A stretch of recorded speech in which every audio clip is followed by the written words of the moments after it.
Hey OPG Gamer, hey Brad, over on YouTube. How's it going, y'all?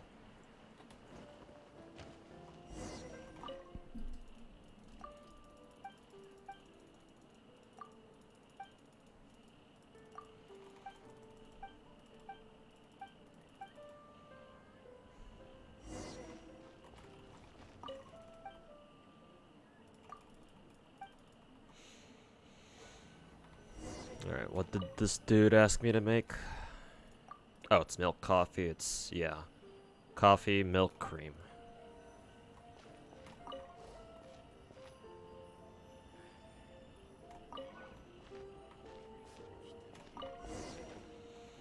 Hey, Pomfinator, Hannah. Welcome back, you two, over on Twitch chat.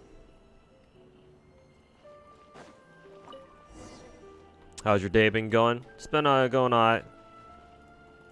Ran some chores with my buddy protagonist. So spent like 2 hours on that.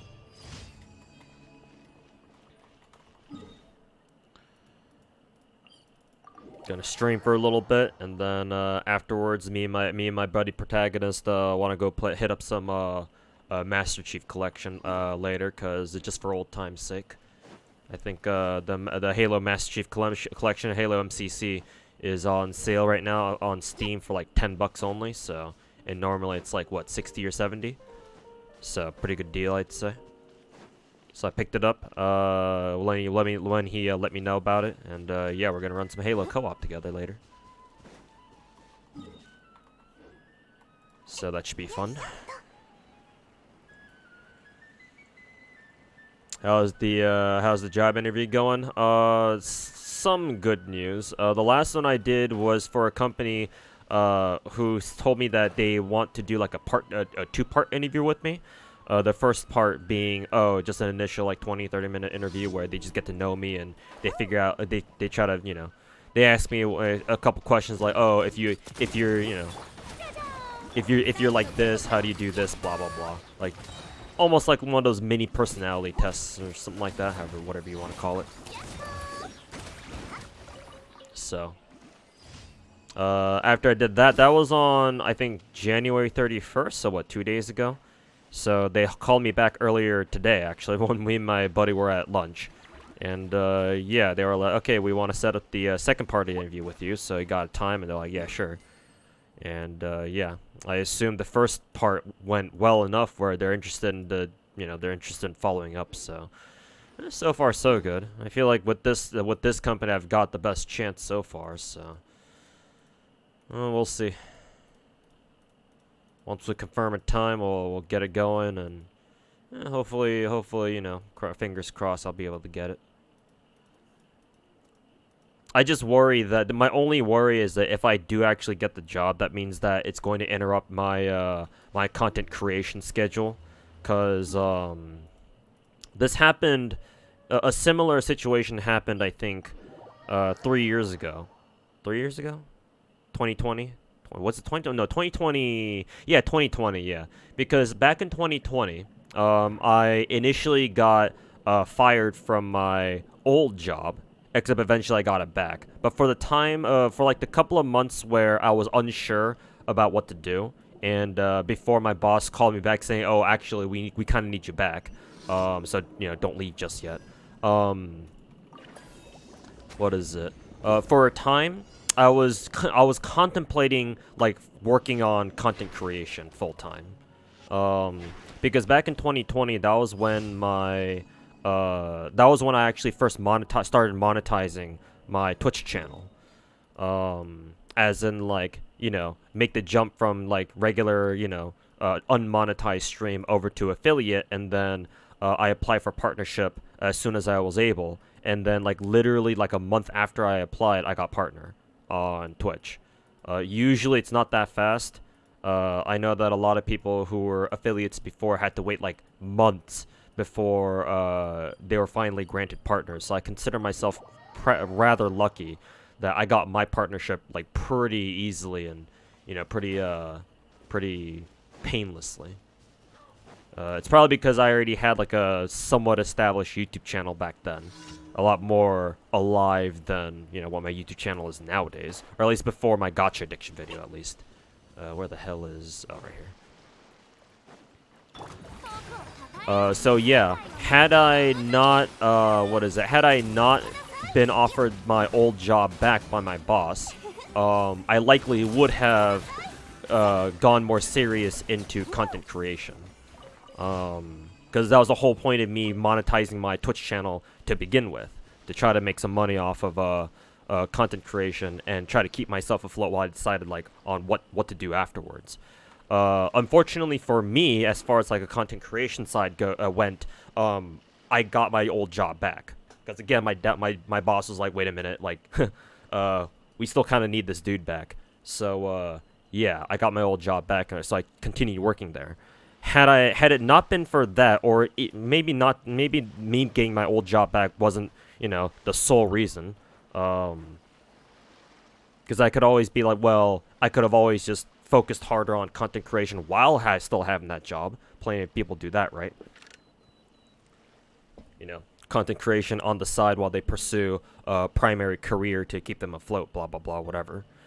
But either way, I chose not to commit to the content creation side of things. And 2020, as we all know, was the year that Genshin Impact came out.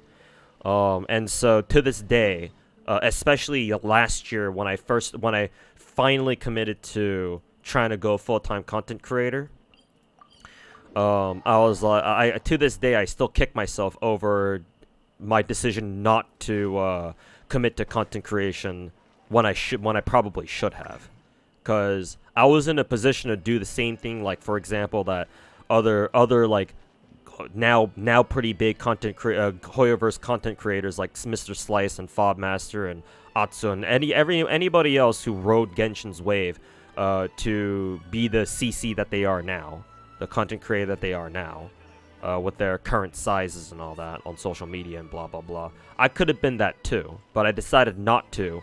Because I just wanted to stick with what was comfortable and what was already working. So that turned out to be a mistake.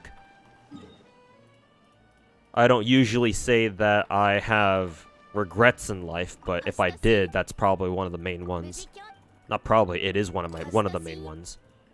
Okay, I already claimed that. Marshmallow, hey, what's going on, man? It's been a while, man. Hope you've been doing well. And thanks so much for the 20-month resub. Hopefully you're still chugging along with the FGO on that free-to-play life. I mean, same here, to be honest. But yeah, good to hear back from you, man. When did stream start? Like only a couple minutes ago. Like 10 minutes ago. Stream just started. I'm planning on only stream for like a couple hours tonight, like maybe 3 hours. I don't want to go too long past 9 o'clock, but whenever I set a time for myself, I always go way past it. So we'll see when I actually end up ending the stream.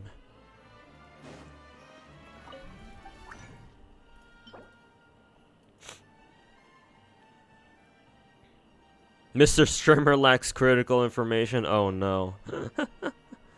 Oh no, don't tell me. And happy Groundhog's Day. Hey, happy Groundhog's Day to you too.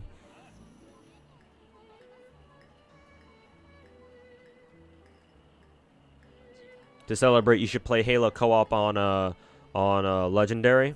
Actually, yeah, that's what my buddy wants us to play on. Because the reason why my buddy Protag wants me to hop on Halo co-op with him is because, well, MCC was on a super sale, or is on a super sale right now, and I remember watching him and another buddy of his co-op Halo way back when we were in fucking grade school, like middle school type shit. And I'm sure he wants to go back to the good old days and hop on some Halo co-op. And, yeah. And so, yeah, he wants us to hop on Legendary right away. He's been asking me, like, so how familiar are you with Halo? I'm like, I mean, I kind of grew up with Call of Duty, not Halo. But, like, I'm familiar enough, I guess. It's an FPS, right? Anyways. What do I want to start exploring, actually? Have I done all my Battle Pass dailies today? Now I have.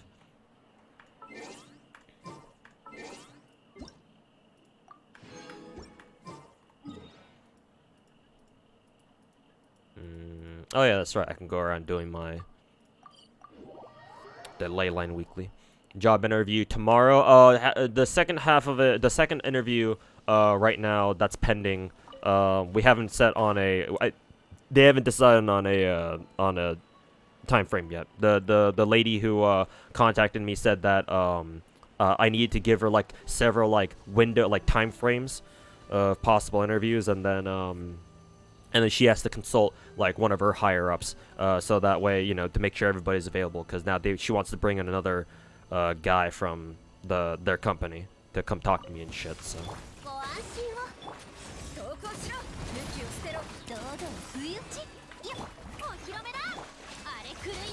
So not sure. Probably not over the weekend though. Probably on a weekday proper.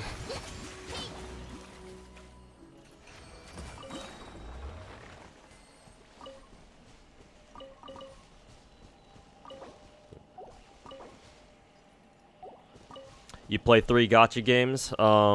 Your free-to-play life has been discarded a long time. I mean, people, you can play multiple gacha games as free-to-play. Not. I mean, you know. But I guess if you finally rejected your financial stability, then yeah. Come join me, Mashmallow, in the depths of gacha hell. Financial gacha hell. Just like me now, for real, for real.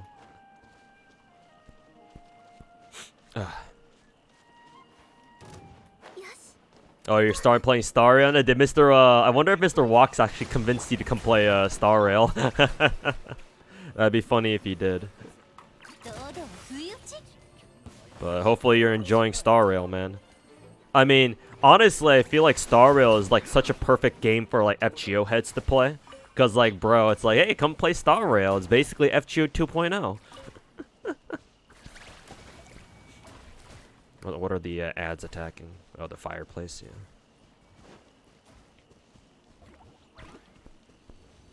Oh, you've been playing Star Rail for a while, like since week 2. Okay, never mind then. I'm sure you've mentioned that to me before too, about how you've been playing Star Rail since forever. I just must have forgotten.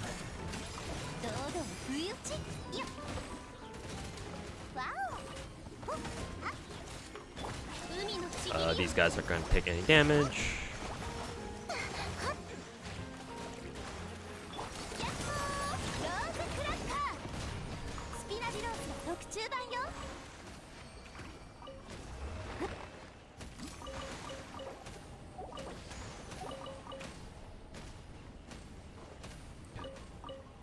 Yeah, FGO 2.0, my beloved.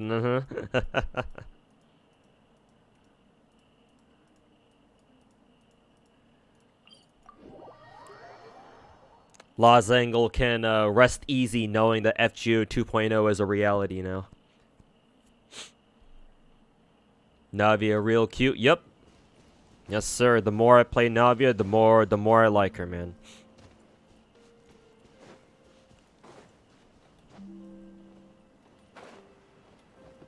Now, if only I can get an actual decent timepiece for her, so that way I can finally get her to a 200% crit damage. That would be nice. Stario super chill as an FGO player. I mean, most gacha games to an FGO player are gonna be super chill, so.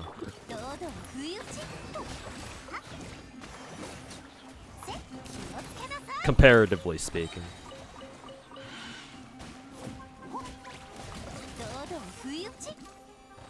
Smack.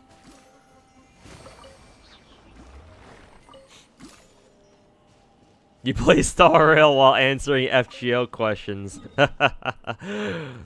In the industry, we call that gacha maxing. In the ye olde industry. Finally, 36 star current Abyss. First use of Ganyu in at least a year. Hey, back to Old Faithful, huh? Also, Sinalava, thanks so much for the 2-month resub. 2-month Twitch Prime resub. I don't know. Oh, that's why I had my fucking alert box disabled. That's why. I was wondering, like, is my freaking alert box broken again? I mean, it might be still. There we go. To make up for your sub not popping off on my stream.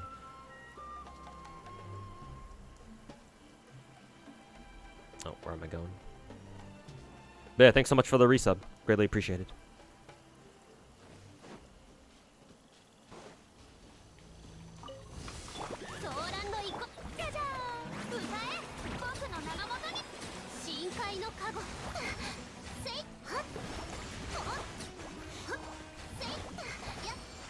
Oh, everyone's dead.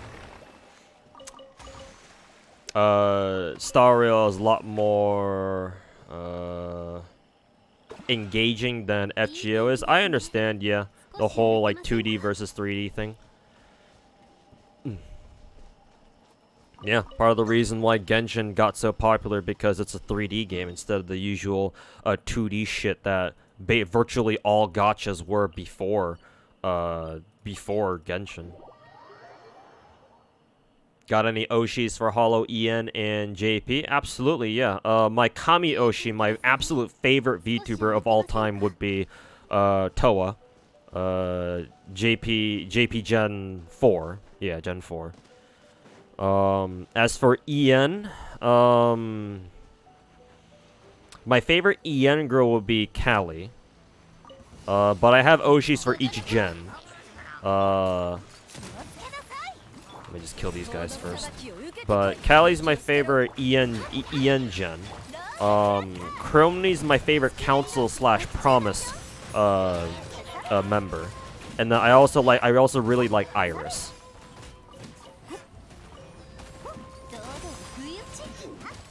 Yeah. And then my favorite, I know you asked about Hololive specifically, but so I know you didn't ask about this part that I'm about to say, but my favorite indie VTuber is Bao the Whale. She's an American VTuber. Well, Vietnamese American, but mainly American. Genshin was also inspired by Breath of the Wild. I'm sure there's some truth to that, yeah. I mean, the meme was back in the day, you know, Genshin is just Breath of the Waifu and all that, so. Yeah, no, I don't doubt it.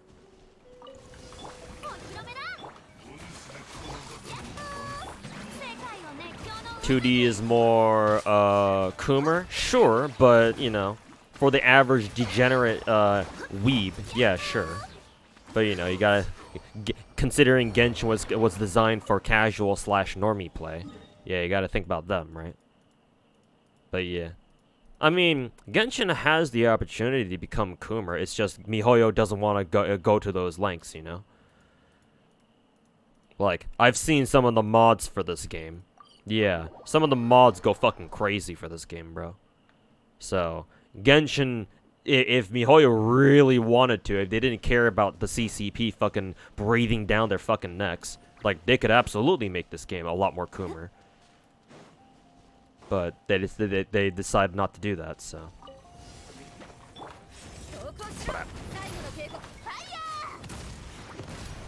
Did you see Toa did a cover with Rio from Hollow Stars? No, actually, I did not. Very cool that she did, though. Oh. E-commerce.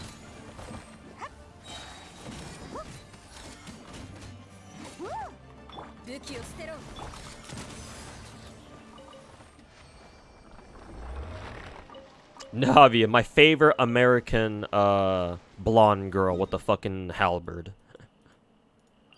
What do you mean Navia's French? Clearly she's American with the way she shotguns people in the face.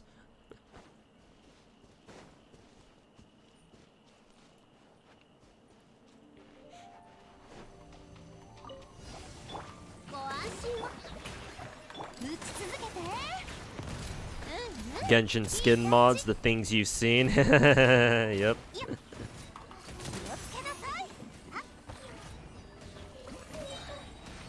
Yeah, there are some talented ass Genshin modders out there. That's for fucking sure.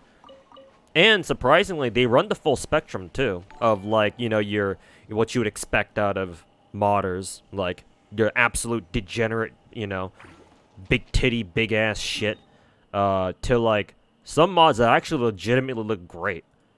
And like, holy shit, like, bro, the sheer fucking talent on some of these dudes, man. And then the last two ley lines up here. Teleport over here, actually. Surprised they allow mods. They don't really. Like, I'm sure we've all heard of the allegations that MiHoYo has, like, banned a couple people for using mods. Like, you can run mods on Genshin, just, you know, don't tell anyone about it. You know? If you know what's best for you.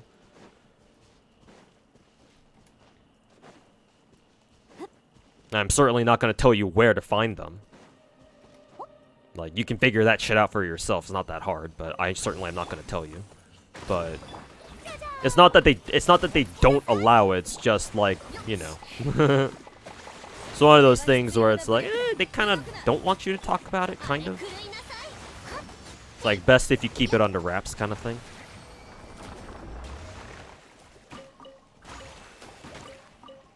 Strategic ambiguity is what I like to call it.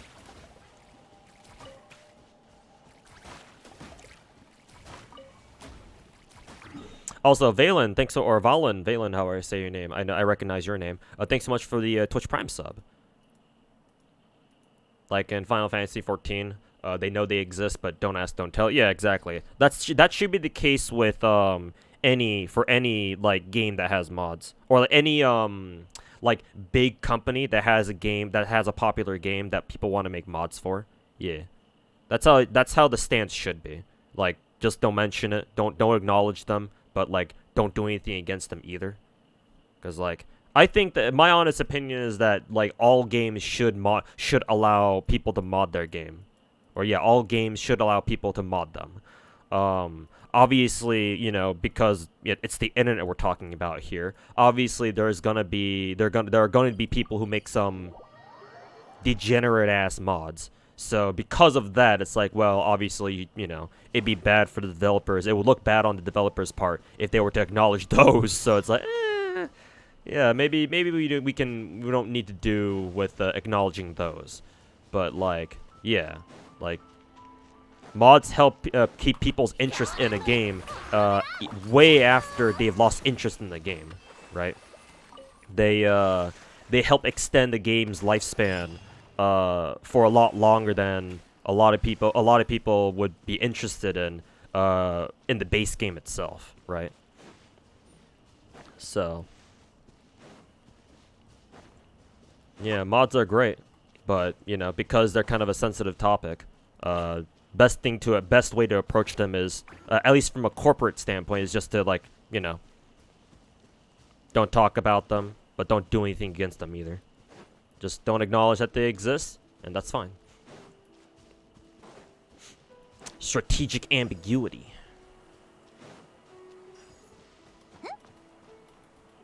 What are my expectations of Natlin? Are we gonna have a tournament arc? I'll be real with you, Chuck-kun. I have no idea what to expect for Natlin, other than oh, it's supposed to be the Pyro Nation or whatever. I don't know. Like, I don't know what kind of lore to expect out of Natlin, to be honest.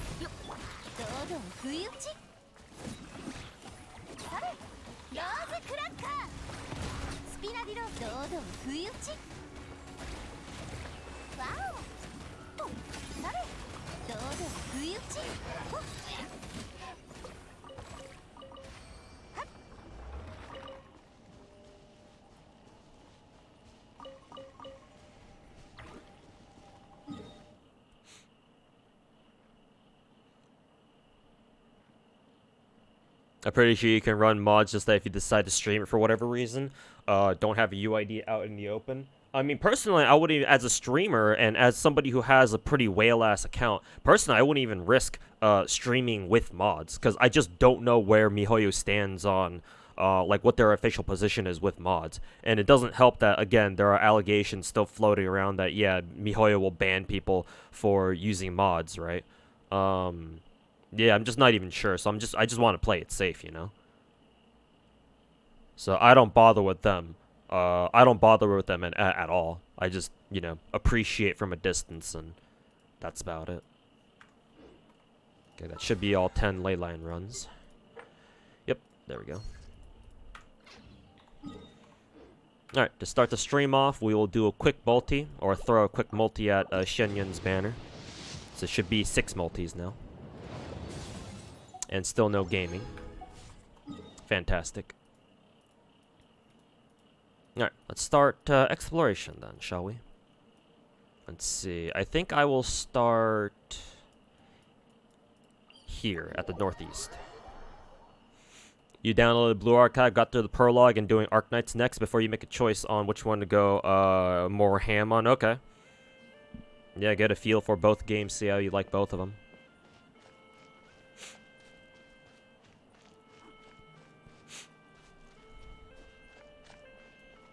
Unless you cheat, yeah. Like, obviously don't use, like, gameplay-altering mods. Because even I have a problem with those, obviously. Unless it's on, like, a private server, but if we're talking about private servers at that point, we're talking about something, another problem entirely, if I'm being honest.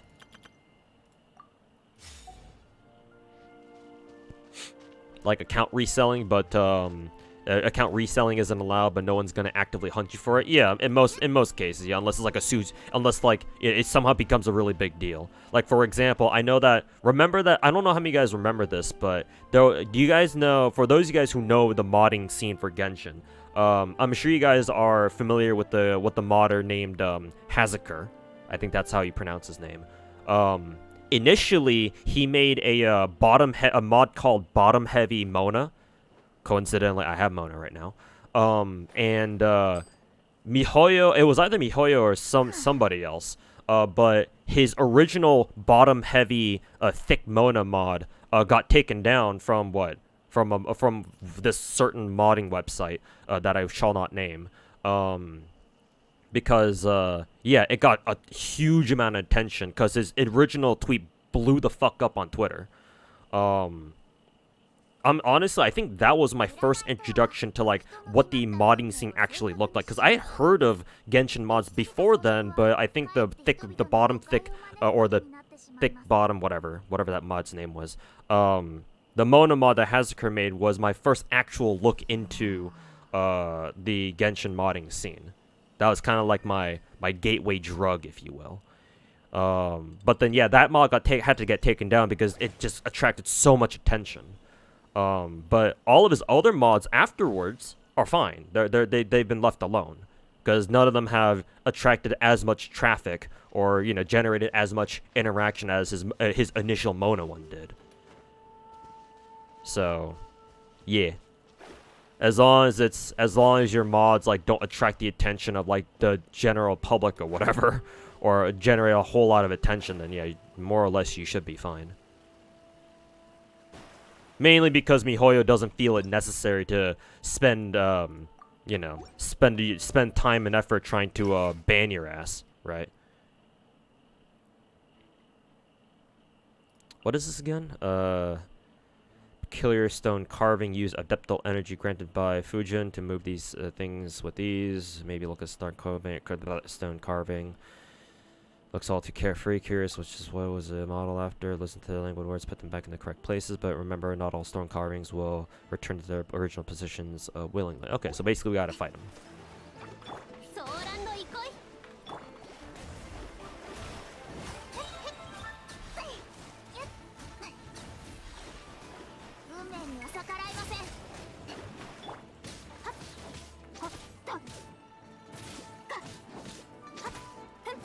Bazette Final Ascension art. Yeah, Bazette's got some Coomer art, bro. Her second and third Ascension arts are almost equally fantastic, I'm gonna be honest.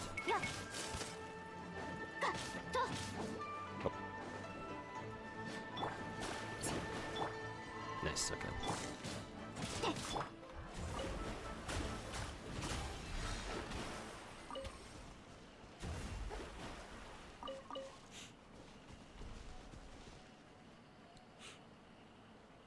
Good luck with that.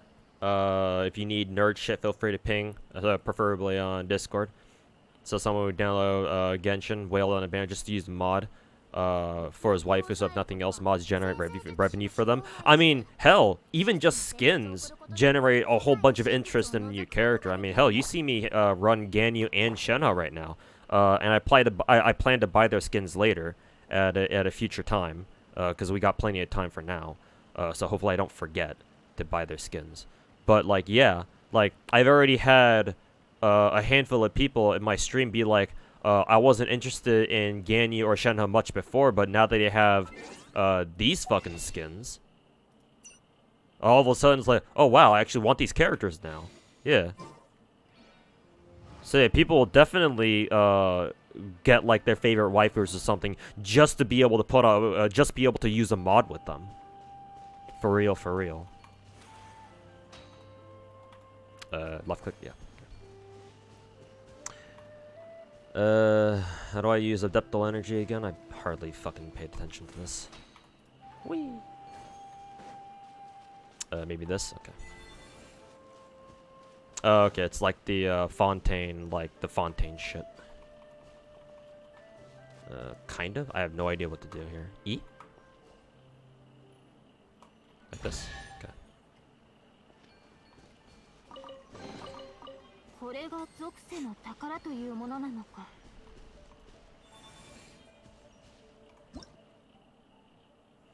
Use adeptal energy to light lotus lamps strewn about the rivers, and then use the lamp's auspicious light to briefly light nearby lanterns. Can be used to pack up a lotus lantern, such that it can light all lanterns in an area around you. Place it at a suitable position. If you light all, okay.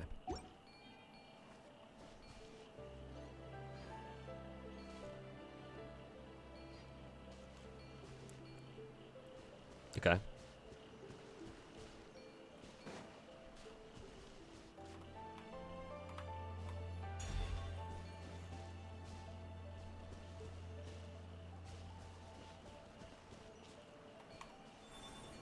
Oh, we can carry it too. Okay. I assume we have to put it down again, like that. Is that how that shit works? Probably.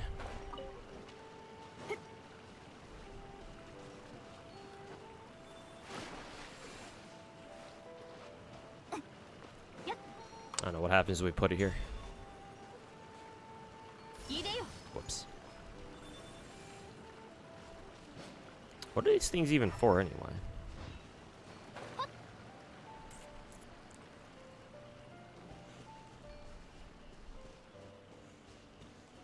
Somehow we know more about Snechnaya than Natlin. Not surprising considering we've always been dealing with the Fatui, so it's like, it's kind of like, yeah.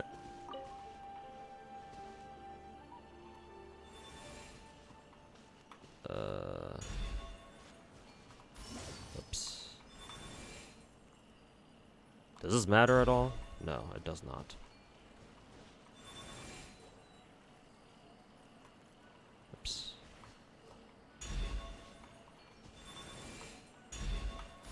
Oops.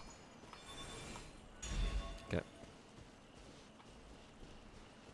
Do I have to go in the direction that this dude is looking? Is that what it is? Why is there a crane up there? These lamps aren't lit up.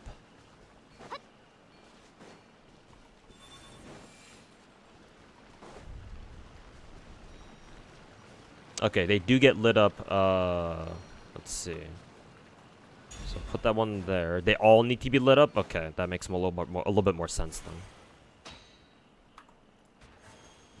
Then the question is,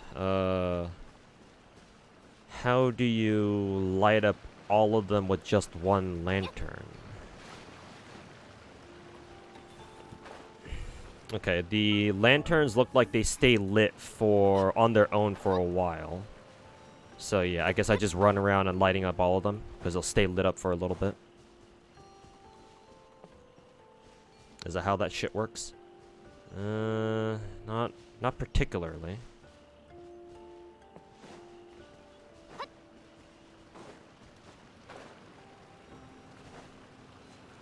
Light up those.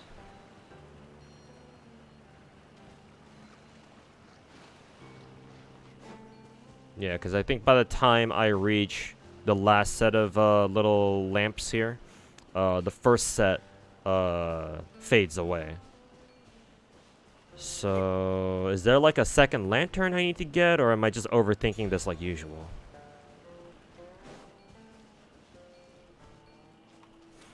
Whee! Oh, I know. I just realized I just did the answer, or I just got the answer. Oh, crystal fly.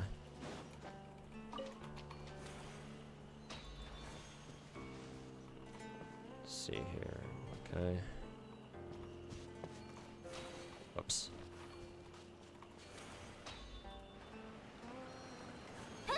Oops.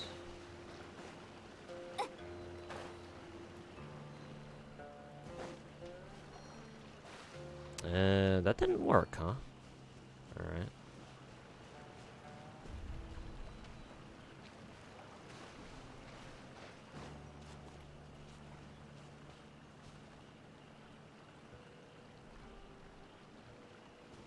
Okay, they stay lit for about a couple seconds. It's not a very long time, though.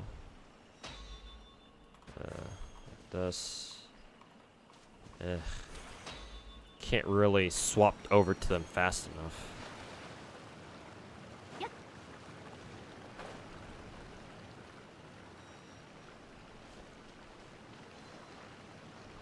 Yeah, I'm assuming I'm just fucking overthinking this. Genshin puzzles are not this complicated.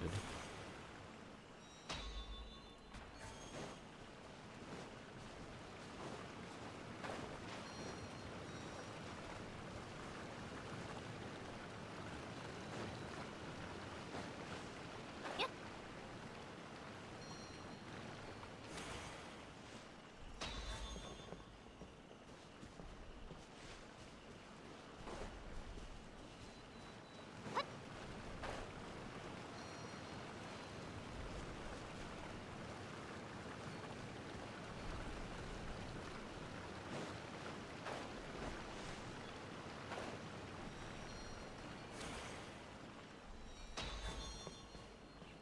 Huh. I felt like I did that pretty quickly.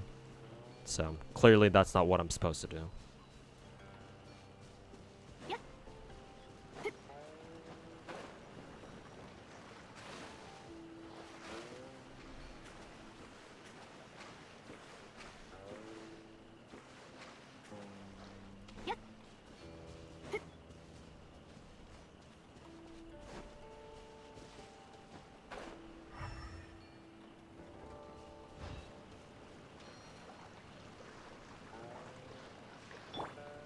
Actually, using Mona for this probably would have been a better idea, considering, you know, water.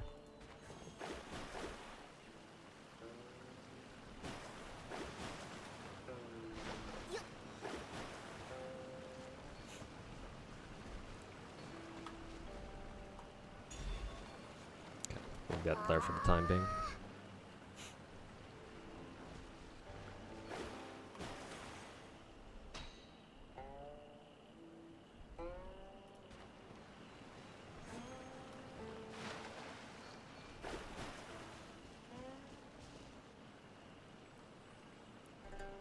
Huh. You can summon it from this thing from a really long ways away.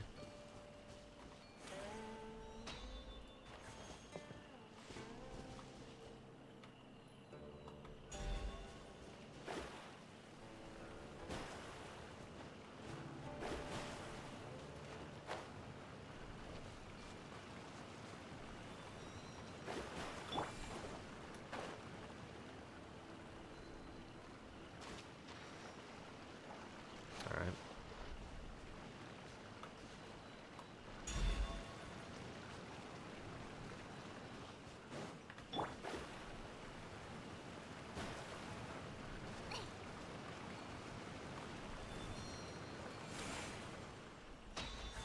There we go.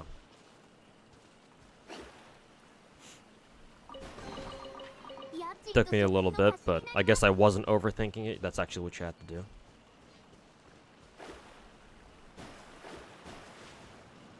Also, what is this? What is this marker? Is it above me? Yeah, it is. There it is. Over there.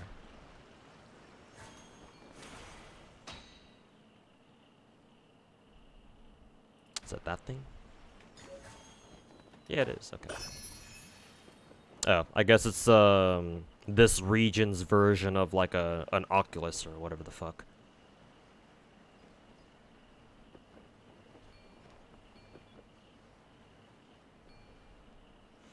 Let's see. I'm gonna backtrack real quick just to make sure I didn't miss anything. Don't think I have. Not like there's a whole bunch of shit over here anyway. Check out this part though.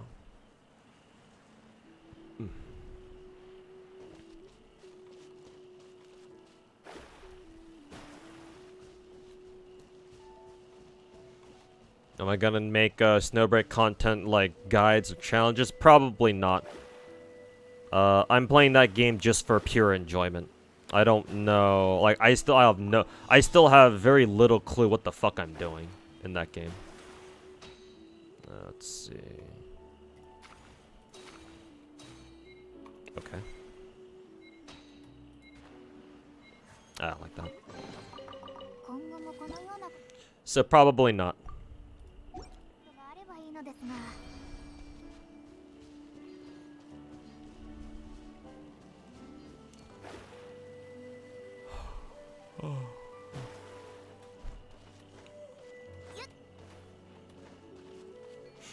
Hey, so Dexter, welcome back. How you doing, man? How's job hunt going? A little bit of hopefulness. A place that I gave an interview for called me back saying that they're willing to do a second part interview with me. I'm just waiting. I just gave them a couple times that I'm available, and they'll get back to me next week, I assume, after the weekend, about if about what time they want to do it at. So.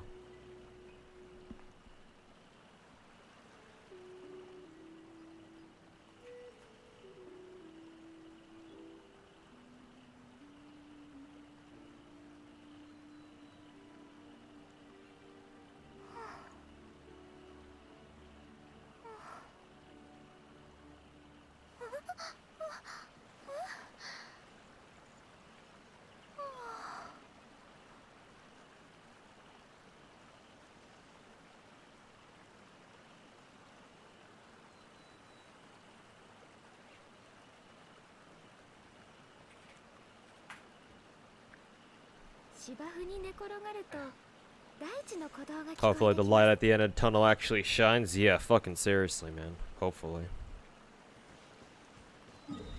I just hope that if I do actually manage to score this job, I just hope that it doesn't get in the way too much anyway of me trying to make content with gacha games. Because I mentioned this earlier, but yeah, my biggest regret in the past couple of years is that I didn't capitalize on my content creation side of things when I had the chance to, back when Genshin was first came out. And yeah, I should have made something of it, but I decided not to. Oh, animal that's actually not afraid of us. Could this be the legendary Coco Beast? So yeah, even if I do get this job, I will still try to pursue content creation as hard as I can, as much as I'm able to anyway. Because yeah, there have been quite a few opportunities that I've had where I could have made something out of my content creation, but I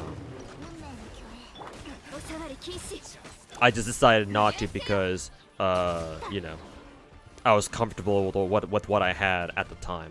But yeah, no. Now that I realize that just being comfortable won't get you anywhere, at least not quickly in life. Yeah.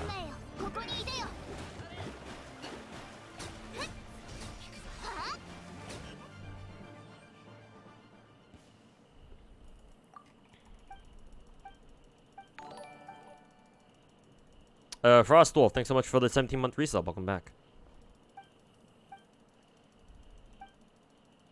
And Sakuya, welcome back, man. How you doing?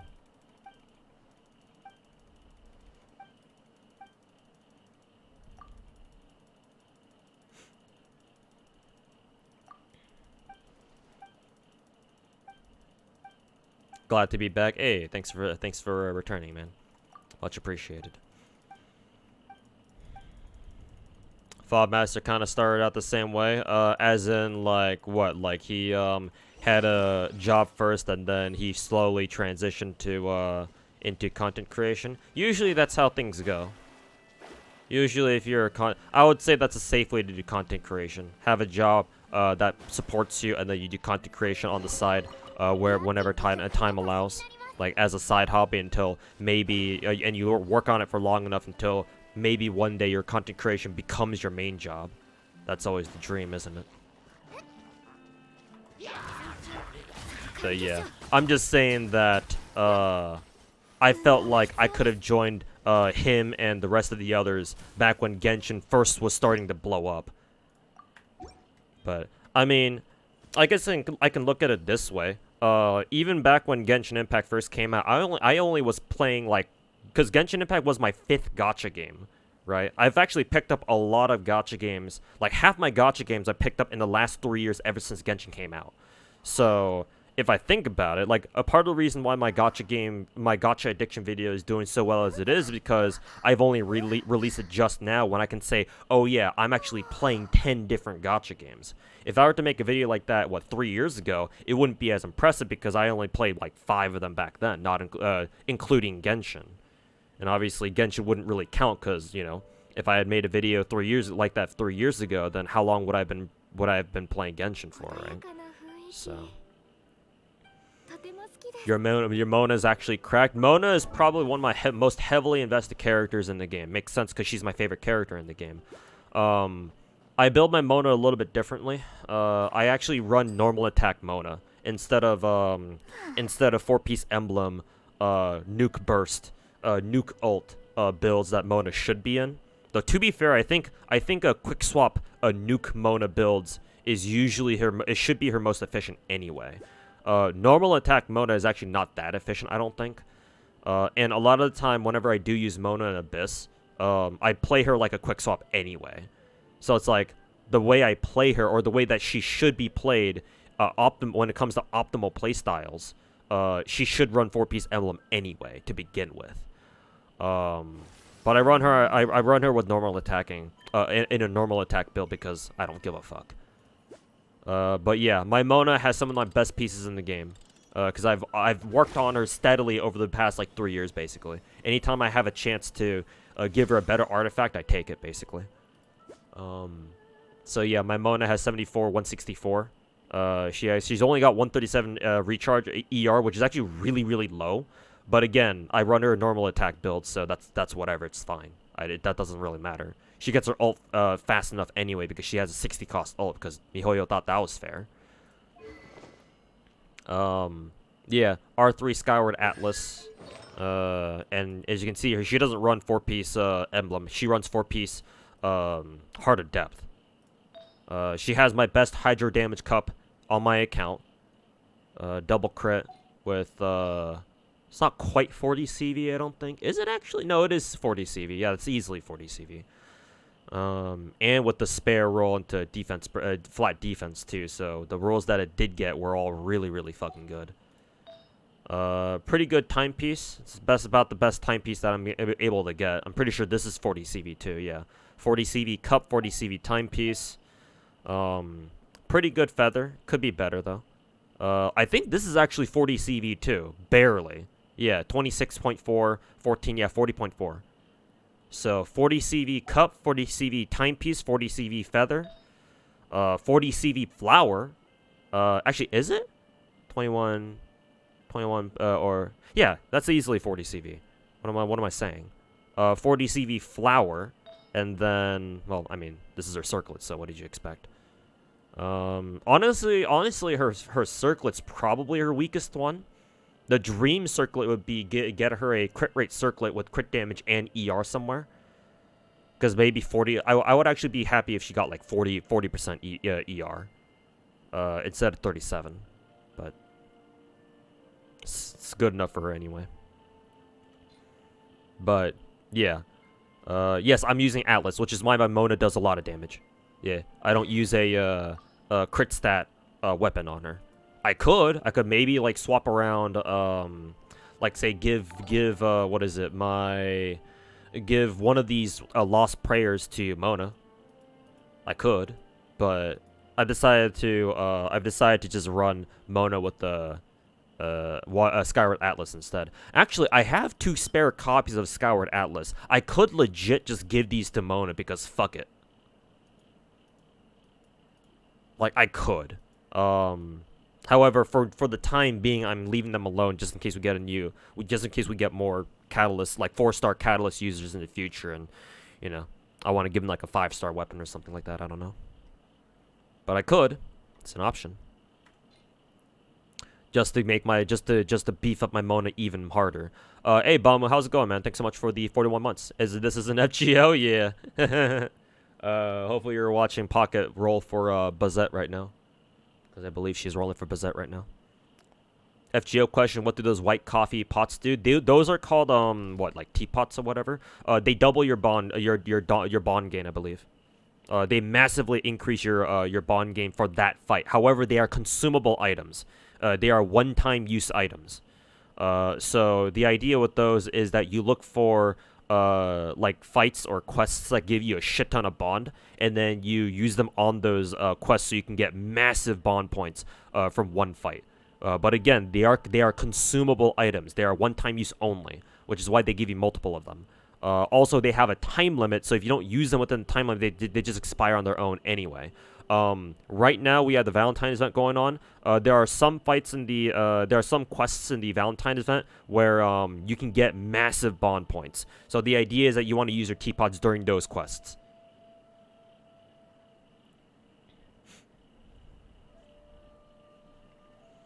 Really wish you could run this game. You want to play. Genshin's pretty intense, yeah, for whatever reason. Especially if you can only play on, if mobile is your only platform that you can play on, yeah, it's kind of rough. I don't know if MiHoYo's improved Genshin's optimization for mobile devices at all yet, but yeah, it's kind of rough. As far as I'm aware, maybe they improved it over the years. I don't know. Not 4-piece emblem Mona. That is her most efficient build. Yes. If you want to have like an abyss efficient Mona or a meta Mona, yes, you should run 4-piece emblem. Yeah. However, I run my Mona 4-piece Hydro because I don't care. I like being able to attack with my Mona because she's capable of doing damage herself. But that's not efficient. What's more efficient is just beefing up her ultimate damage as much as you can and just letting her nuke everything. Mona is your favorite? She's been my favorite character in the game for... actually, since ever, yeah. Thought Shenna would be my favorite. I mean, Shenna's up there. I mean, I do have her triple crowned.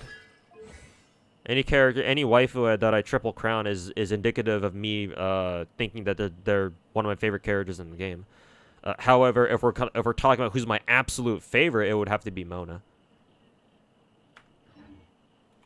Anyways, what the hell is this? We should target. Can we go to that one? Did I miss something before?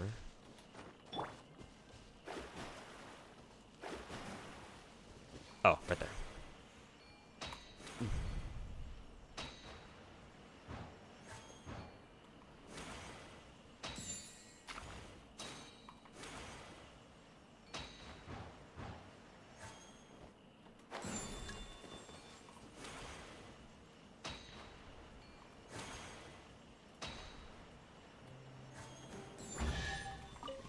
Fun. Oh yeah, that's right. These because we're in Liyue, the chests actually give you the Liyue exclusive 3-star weapons now. Oh yeah. Public service announcement, chat. In case you guys made the mistake that I did a long time ago.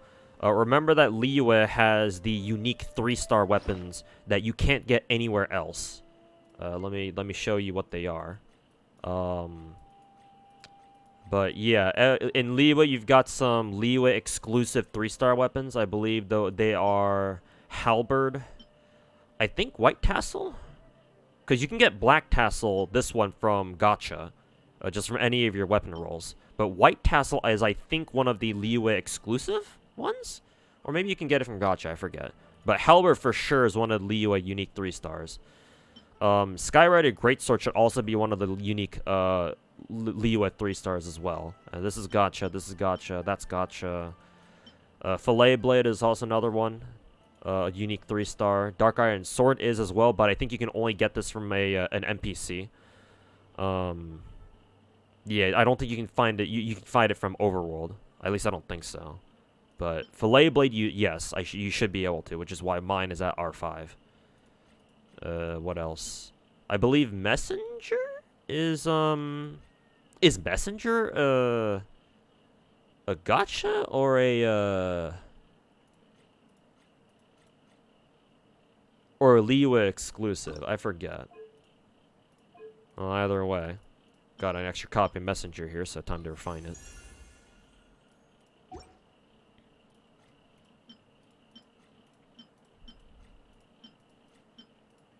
I forget which catalyst here is Liyue exclusive. Maybe Twin Nephrite, I guess? I don't know. I forget which one it was. But, yeah, if you guys care about weapon collection, remember that, because this is Liyue, the precious chests have a chance to give you an exclusive 3-star Liyue weapon. I mean, obviously, since they're 3 stars, they're not that great, but if you care about collection purposes, then try to avoid accidentally using them as a XP fodder, because I've done that a lot when I first started out in Genshin. And I realized what I was doing, and I was like, shit. Anyways, where are we at right now? You can even get a second copy of Dark Iron Sword in this new region too. Ooh, that's exciting. Why isn't it on Xbox? What, Genshin? Because of exclusivity deals, of course. You can blame PlayStation for that one. Hope that the Switch version still exists. Nah, that deal probably fell through. I don't think you're gonna be seeing Genshin on the Switch anytime soon.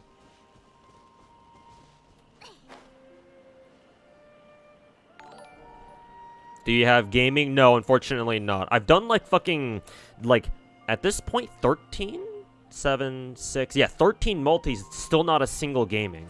I don't know. Well, obviously I know why, but it fucking blows. 4-star luck strikes again. Thanks, MiHoYo. But no, unfortunately, not right now. Still don't have his ass. Also, JXC, thanks so much for the 20-month resub. Welcome back.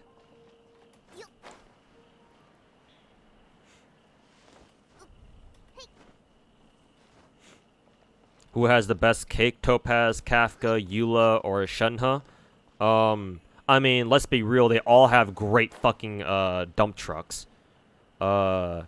It's just that I think you can see Topaz's and Eula's the best because, like, they're pretty visible. I think it's because they wear fucking, yeah, they wear, it's not booty shorts, but yeah. Because both Eula and Topaz, now that I think about it, both Eula and Topaz have kind of the same fashion when it comes to, like, what the fuck they wear on their asses, right? Like, they're pretty similar. Zoom in, enhance. One of the times where I hate the fact that my mouse's mouse wheel is kind of fucked up right now.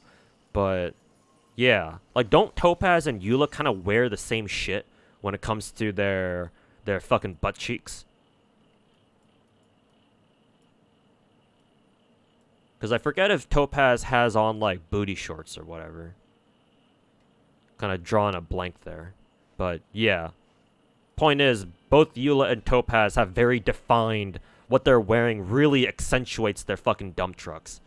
So for them it's very easy to see. So it's very easy to be like, oh yeah, they have the best cakes in the game. It's harder to see Shenhe's because you have all the shit in the back. So it's kind of hard to see. At least normally. Whenever Eula does her little fucking ninjutsu, Chinese ninjutsu, hand signs or whatever, Chinese gang signs or whatever. Yeah, you kind of see it a little better, but.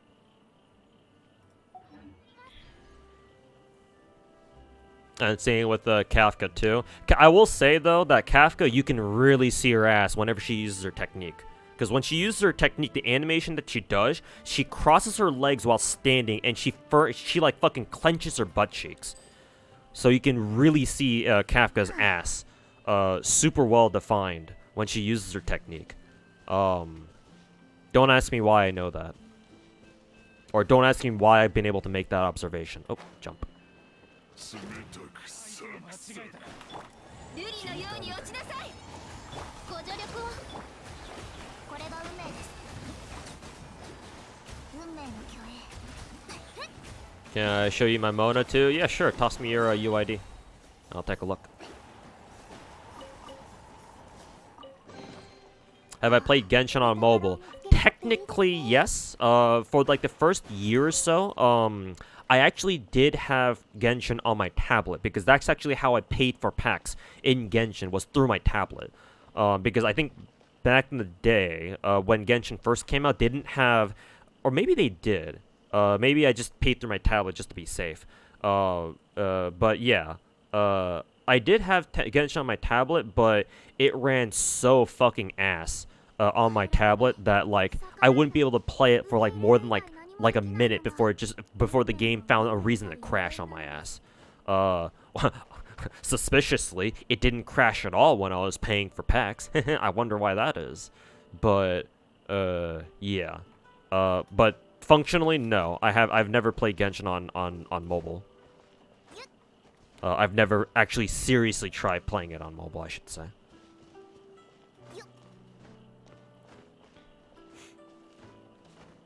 Third Eula rerun didn't make a lot of money. I mean, yeah, that makes sense. Cause yeah, the meta tryhards aren't gonna roll for Eula, cause you know physical Omega lol.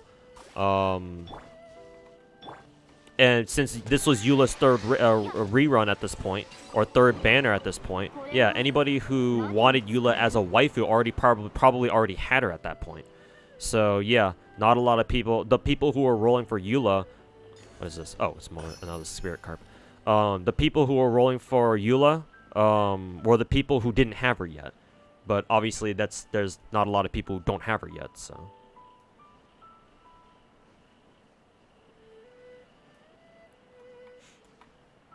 Yeah.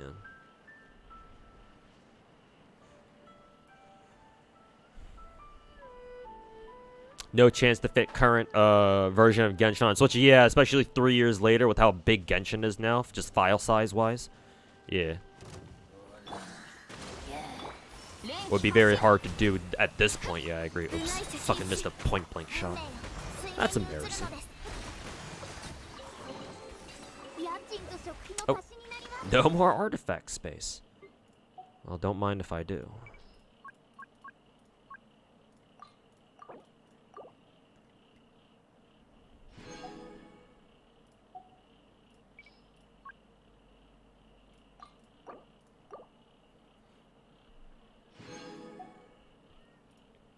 Very detailed description. Hey man, I'm a self-proclaimed Coomer.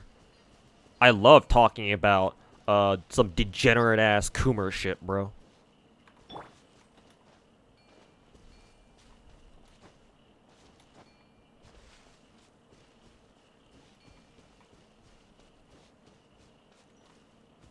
Where else can I go? Are these turtles down here technically interactables? What's the shit they got on their backs? Oh, is this a Shenyun's material? No, it's just like some sort of mineral that you can mine. Okay.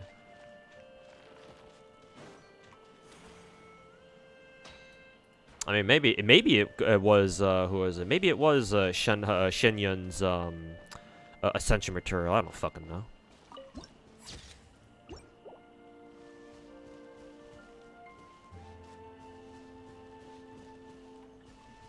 Nice and peaceful OST. How big is Genshin now? Bro, I don't even want to fucking know. Anybody in chat happen to know how big Genshin is now, file size wise? Like, I imagine it's at least like fucking 150 gigs now. Probably more than that. I'm probably underselling how big Genshin is now. It is Shinins? Okay, I figured. Well, my initial guess was correct. What is this? Ah, it's another one of these things. Did you get her, Shinya? No, not yet. I need 2 more multis in order to guarantee her. Because my first multi for her was I got spooked by Kecking, so yeah. Fuck me. Over 100 gigs for sure. Yeah, exactly. It's 102 gigs or 122 if you have all the languages. Yep, there you go. So maybe not 150, but yeah, Genshin's still a huge game at this point. Honestly, I'm surprised it's not even bigger. Yeah, I thought it was at least gonna be like 200 gigs or some shit, but at least that's good. At least it's not that huge.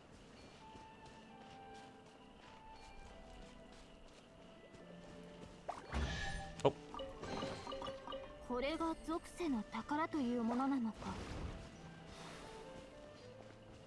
Oh, he actually aggroes. Sometimes these water like spirit things don't actually aggro on you.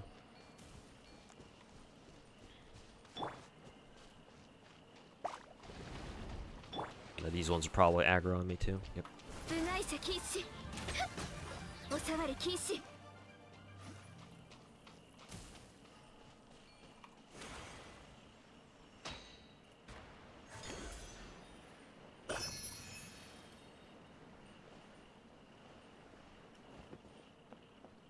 Huh, you're gonna actually talk to this one.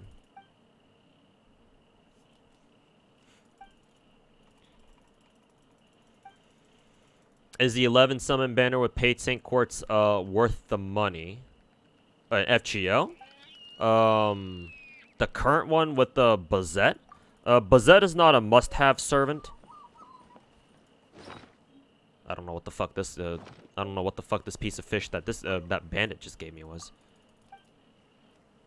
I assume I need it for a quest later.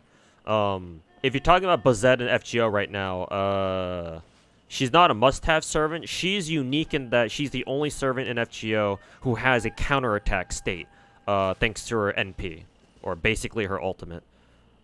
She's the only character in the game to have something like that. It's cool. It's nifty. You can do a lot of memes with it, in like challenge quests and like boss fights and stuff. But she's not essential. At least not what us FGO players would consider essential.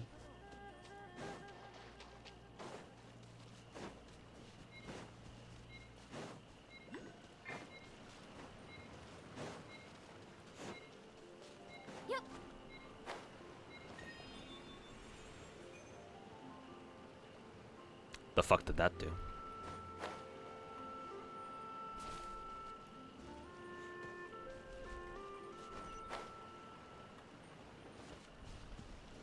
Oh, are they talking about... Was Harrier talking about the beginner GSSR? If so, then yes, absolutely, yes. Do the GSSR. I forgot about that, yeah. I forgot that new players in NAFGO have that GSSR now, the beginner GSSR. Yes, if you're talking about the GSSR, yes, absolutely do that thing. The one that you pay, that's the paid 11 roll, and that gives you a guaranteed SSR. Yes. That's what we call a GSSR in FGO, or it stands for guaranteed SSR. So hence, you know, GSSR. GSSRs are the best thing in the game. Because it's, what, 15 Saint Quartz? Or at least it should be. Maybe it's 30 for the beginner GSSR. But it's either 15 or 30, and it guarantees you at least one GSSR. The only bad thing about it is that you don't know what you're going to get. It's completely random. So you might end up with like a not a very good 5-star, or you could end up with like one of the best 5-stars in the game. Oh, what did this do? Oh, right there. Yeah, now I gotta fucking fight.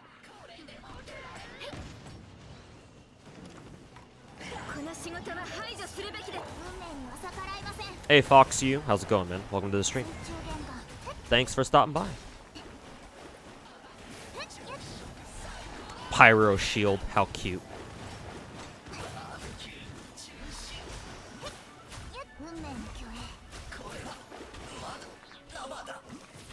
But yes, Harrier, absolutely do the GSSR. If you want to spend the money, that is. Of course, if you don't want to spend the money, then that's fine too. But yeah, if you're willing to drop a little bit of money just for the GSSR because it's a one-time thing, yes, I would highly recommend it.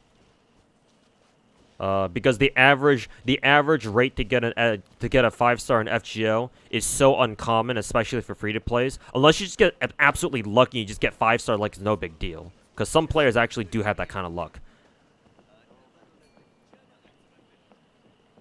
At least if social media is to be believed. But yeah, GSSRs are absolutely fantastic. It's mostly older limited units, yes, but I mean, if you're a starting player, you're not really picky about what kind of 5-stars you get, unless you just end up with like somebody like I don't fucking know, like Osakabe Hime or something.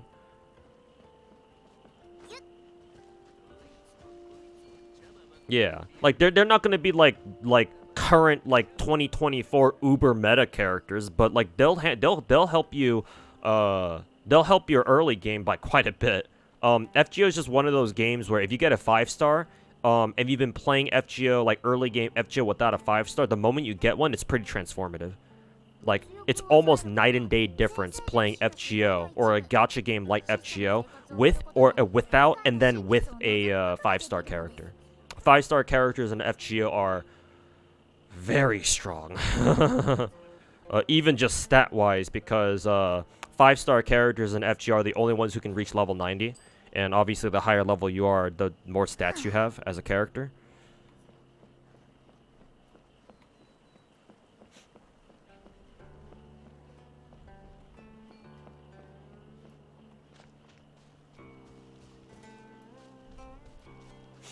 Shen glasses are actually very well detailed. I would imagine so, yeah, because she's basically a love letter to anybody who loves glasses. If your fetish is cute anime girls with glasses, then yeah, you better fucking expect MiHoYo to give Shen glasses an insane amount of detail. Must I tap the sign? Must I tap the sign, the Fubuki glasses copy pasta sign? Oh, you have to unlock this. Okay, that's actually kind of different. Gotta find keys for that thing, huh? Oh, I just noticed we're right next to a teleporter. Your Genshin folder is about 87 gigs. I see. I mean, still pretty big, but not like 122 gigs big at least.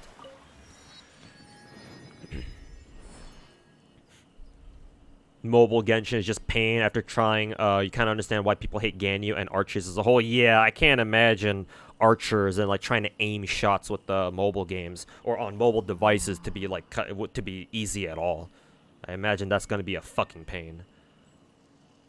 Which is why MiHoYo deliberately designed Ganyu to be so multifaceted, right? If you don't want to bother aiming shots with Ganyu, just run her as a an ult bot, right? An ult support. So. That's kind of the same reason why I refuse to play a game like Snowbreak, for example, on mobile, because like Snowbreak is an actual shooter game. So it's like, well, I don't want to have to deal with fucking mobile devices, trying to play a shooter game. So.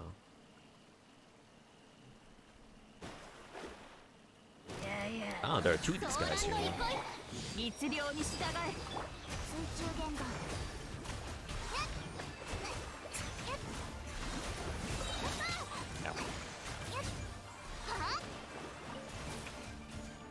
That one fell down.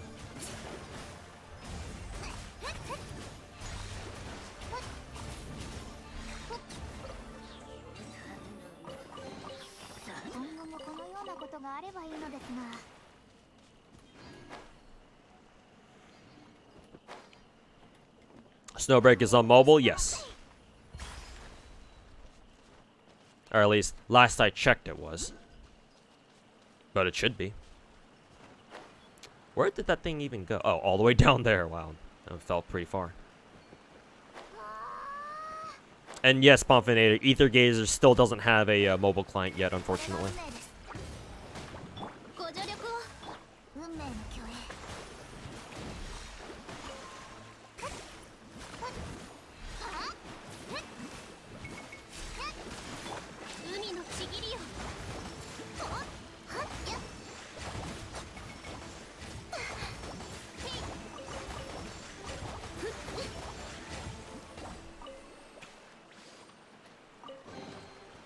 球はとても大切なことです。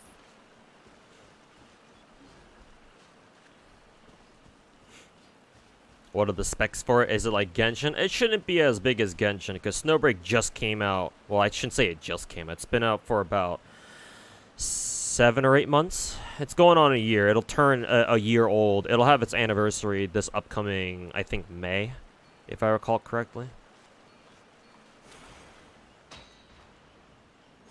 I believe this is an archery challenge. Yeah. I get to cheat with Ganyu. Explode, charge shot, motherfucker. Though for these shots, I don't need the exploding shots.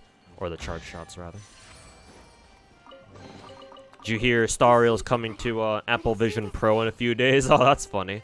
I guess it makes sense, though, because if y'all remember, if you watched the iPhone like 15 demonstration or whatever, back when Apple did the press conference for it, right? Right before they released it, or something like that. Didn't they feature gacha games like Star Rail on it? So, yeah. I'm not surprised.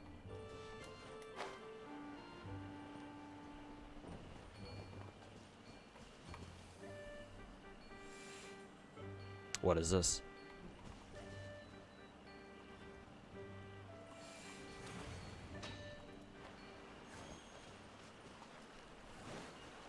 Am I supposed to interact with these? I don't know how to interact with these. Kind of like this. Oh, okay, I see.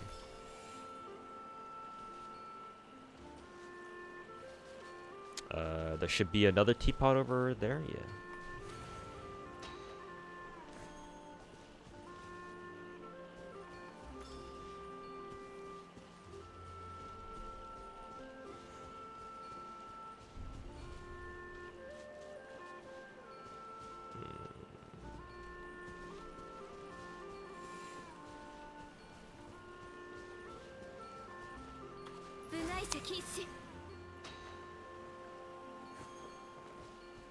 And now these ones don't have the little thingies.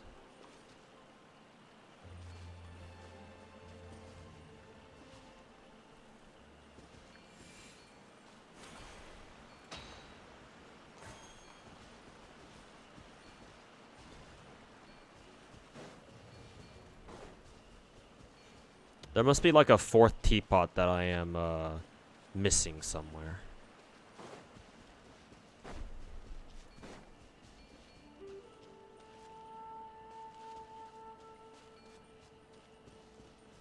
I only see... Oh, yeah, it's literally right there. What the fuck?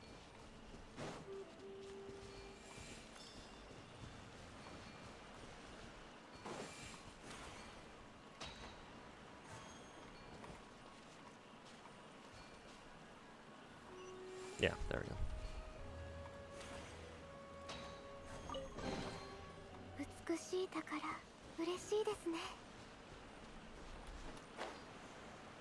Aiming is so easy on PC compared to mobile. Yeah, naturally. You have a mouse and you have a mouse whenever you play on keyboard. So yeah, naturally.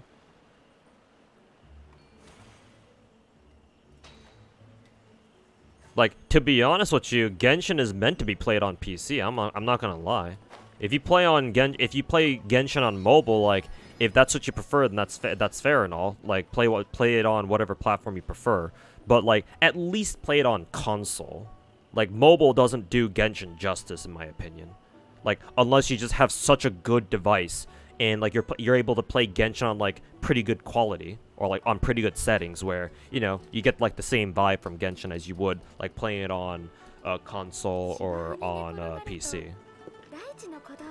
But like, at least play it on console, or at least play it with the controller support. I actually don't know if Genshin ever put in dedicated controller support for mobile Genshin, but like I'm sure there's a way to like finagle it, where like, yeah, you can kind of like MacGyver a setup for like your phone or your tablet or something, where you can play Genshin on mobile devices with a controller too, even if it's not official. Yeah, at least play with a controller if nothing else. On iOS only though? Okay, well. At least we're halfway there, but... They support that now? I don't know if they do. Again, I don't bother playing Genshin on, like, mobile devices. Ever. Never have, probably never will. But... Do you need lots of RAM for it? I don't actually remember what Genshin's technical specifications are. Like, how much RAM that they... how much RAM it requires? I don't know. Most games shouldn't require more than 8. If it does, there's something wrong with that game. Like, most gaming PCs, like, can do just fine with, like, for example, 8 gigs RAM. Most of my gaming PCs that I had growing up basically had only 8 gigs RAM anyway. It's only my last 2 builds that had more than that. I think my previous build had, like, 16 gigs. Now my current build has, like, 32.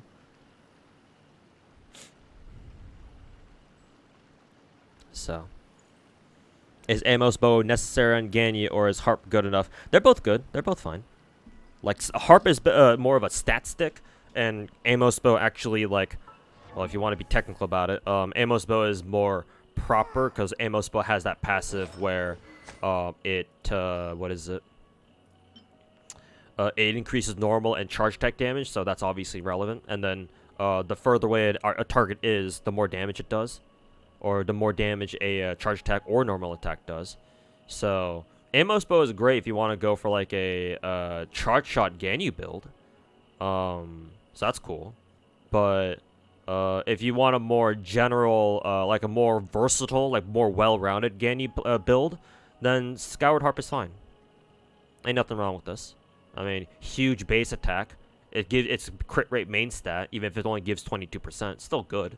And then it gives you free crit rate as well. I think 20% at R1. Yeah. So, like you can use either. Ganyu is just very flexible. You can use whatever weapon you want. You happen to have on her. I mean, hell, I rolled for a copy of Aqua Simulacra back in the day just to give to my Ganyu. So yeah. Ganyu isn't picky, or at least she shouldn't be. She can use whatever weapon that you decide to give her. Most weapons, anyway. Never gonna play Genshin again until you get like, at least a laptop or something. You shouldn't drop Genshin entirely, but yes, I will vouch for the experience of playing Genshin on a more dedicated platform. Like again, at least the console. Like, right, if you have a PlayStation 4 or 5 or whatever Genshin is available on, at least play Genshin on PlayStation. Because, yeah, mobile Genshin doesn't do the game justice. At least not in my opinion. Hoping they do a Ganyu rerun before the end of Fontaine. Yeah, I'm sure a lot of people are hoping for that. Especially now that, you know, we have a skin for her. Why doesn't anyone use Ether or the Traveler in high-level AR? The problem with Traveler is that they're not considered that strong. What they do is what they do is not considered terribly strong. The exception, however, is since I'm already at a teleporter, it doesn't matter here. Where's Sumeru, the nearest Sumeru statue? Go to Sumeru. The one exception, after I grab these crystal flies, is if you go... Oh, I have to actually... I keep forgetting this. You have to actually pull out your Traveler in order to switch them, I believe. Where's my Lumen? Oops. The one exception, however, is Dendro Traveler. Dendro Traveler is the strongest Traveler in the game, out of all the elements that we have available, or that they have available. Anemo is okay. The problem with Anemo Traveler, let me just pull up Traveler here. The problem with Anemo Traveler is that her because you know, Ether or Lumen. The problem with Anemo Traveler is the fact that their ultimate, in my opinion, is not that good. Their skill is decent. Especially in the early game. I mean, that's what it's meant to be, early game Traveler. Their skill is okay. It's not bad. But their ultimate is kind of the issue. The problem with their ultimate is that it's meant to be like a crowd control ultimate. because what happens is when they ult with when they're animo is that they throw like a little tornado like straight ahead of them, and it's meant to suck in enemies with it and then toss them away from you, right? That's okay from an early game perspective because early game gacha games, or just early game for a lot of games in general, right? When you first start out, you don't have a lot of strong characters. So defensive abilities are really strong because you just want to survive, right? Because your characters aren't good enough at the moment in early game to do enough damage to kill enemies quickly. But as you progress, right, as you progress your Genshin encounter and a lot of other like RPG style games for that matter, your characters get stronger. You give them better weapons. You give them better gear. So your meta turns from defensive strategies like just surviving and like shields and shit like that to more over to more offensive tactics. And eventually you get into the mindset of, okay, how do I kill these enemies as fast as possible? Because obviously, if you just kill everything, you don't have to worry about how much health or how much, like, what kind of defensive tactics your team needs to have, right? So animo is okay for, is good for early game, but it falls off pretty hard as you level up and you continue playing the game, because you run into more and more. Here's where we go back to the problem with Animo Traveler's Ultimate. You run into more and more big enemies. There are big enemies in the game that are resistant to crowd control effects. Smaller enemies will get sucked in by Traveler's Animo ult, the tornado attack, but big enemies don't. They are pretty resistant to that kind of thing. Sometimes they'll get sucked in, depending on if you're able to launch them or not. But a lot of the time you won't be able to. Some enemies are just straight up resistant, like immune to like knockback effects, for example. Though you can still stun them, but even then. So they're completely resistant, so that means that the tornado doesn't really do jack shit against them.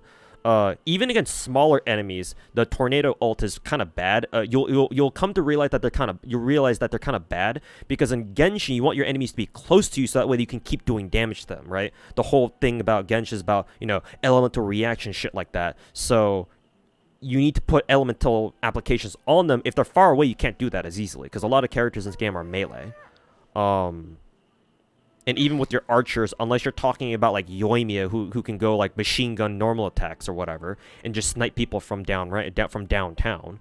Even then, a lot of like archers or ranged units can't really reach like far away enemies very easily. So the fact that Animo Traveler's ult like tosses enemies away from you, it's good at the beginning, but later on you'll come to realize it's not that good. It's actually kind of bad, because you want your enemies close to you so you can keep hitting them until they die. Because if you just toss them away without killing them, they're just going to come back, right? And it just wastes time. No, to be fair, that's more of an issue with Abyss, but like in overworld, it shouldn't really matter that much, but that's kind of why Animo falls off pretty quickly. Geo's actually pretty decent. Before Dendro, Geo used to be the best Traveler element. Geo's pretty good, because it's a more damage-focused element. Because you got your rock drop skill, and then you have your Traveler's got their like ground stomp, ground pound ultimate that damages enemies and then puts up those geo barriers or whatever. Geo ultimate was okay. It was acceptable. It still had its issues, but not like Animo Traveler at least. That and Geo Traveler has a lot of Geo Traveler's skill has a lot of exploration utility. There are some puzzles in Liyue that intend for you to use Geo Traveler's skill for like exploration purposes. Give yourself a little bit of elevation, since it's a construct that she summons and you can climb on top of it. So Geo Traveler's okay. Electro Traveler was kind of underwhelming, because she was meant to be, Electro Traveler was meant to be like a support ultimate or a support build. But then the way it worked, at least from what I can tell, the way that her support works is that Traveler generates like these like electro orbs after using her skill or some shit that you have to pick up. The problem with those types of abilities is that you need to take some time out of combat and like go pick those up, and that's very distracting. Ideally, you don't want abilities like that. You just want abilities to just give your team instant buffs so that you don't have to worry about like picking up an item off the ground or whatever, even if it's not that tough. Like, it's still kind of annoying to have to deal with when you're focused on, like, maybe you're really focused on like executing your team's rotations and whatnot. So if one of your characters has something where, oh, you have to grab this pickup in order for your team to get a buff or something like that, it can be very distracting. And yeah, just her Electro Traveler's kit overall was just, yeah, underwhelming, as it turned out. So people don't really run Electro Traveler much. Dendro is the exception. Dendro Traveler, again, is the strongest element that Traveler can be by far. The Dendro element is just a cracked fucking element. And two, her ultimate is very good. Dendro ultimate is probably the best Traveler ultimate. Not probably, it is the best Traveler ultimate in game. Because it's an off-field Dendro applicator. So Dendro Traveler is a fantastic free-to-play Dendro applicator character. And so you can combo that with, obviously, Hydro, Electro, Pyro even. If you feel like being spicy and running Burgeon teams or whatever. Burning or Burgeon teams.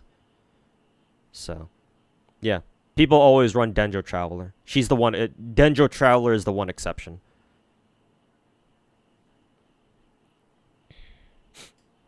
Can't wait for Bunny Girl skins. Coomers like us can only wish, man. Maybe one day.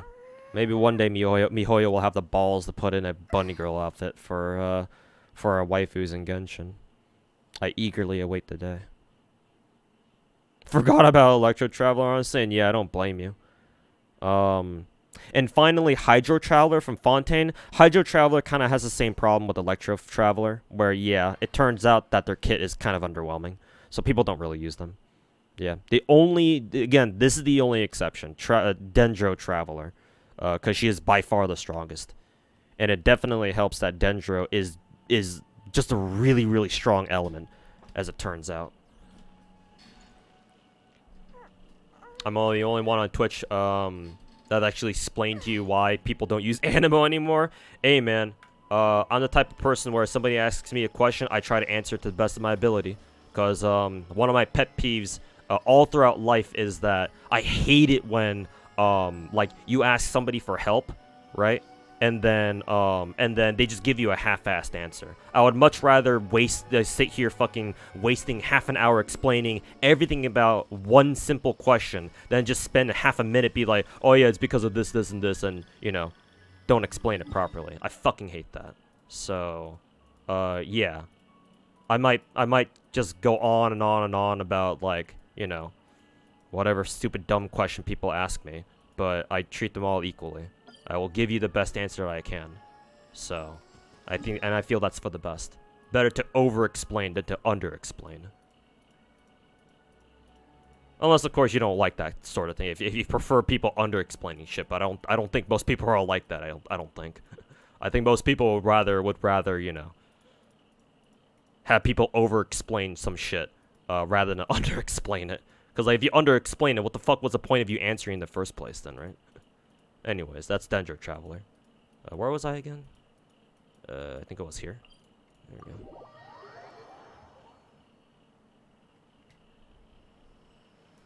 Nerd shit. I mean, hey.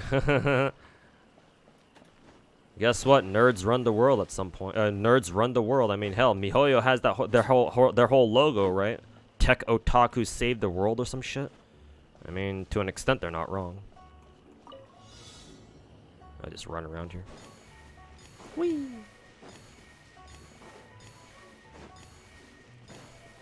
Oh. Bunny girls strike fear into MiHoYo's hearts considering what happened to Honkai. They get some PTSD ass shit whenever somebody mentions bunny girls to them. Oh god, please no.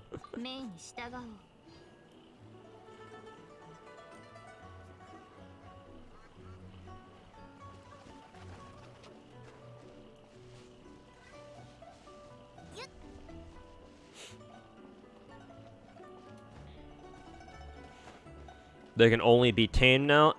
They would love to unleash their cultured side again, but Yeah, no, it's they don't want to get bonked by the CCP.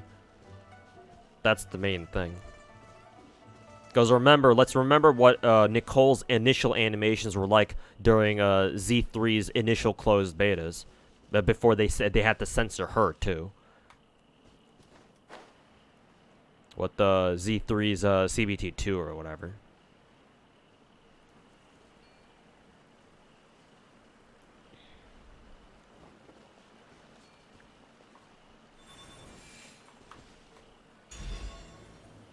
Critical positions in the formation west, north, east. What am I supposed to do? These things? West, north, east. Okay. Like this? Well, I know where one of them is. What about the others? Oh, I think here's another one, yeah. Okay, there's two. Okay, where is the last one?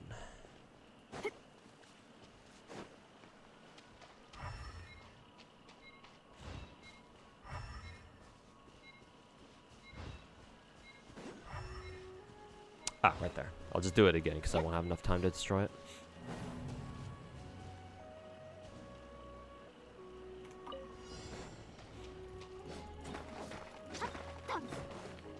I wonder if I can use Ganyu's charge shot to destroy that thing. No, that doesn't work.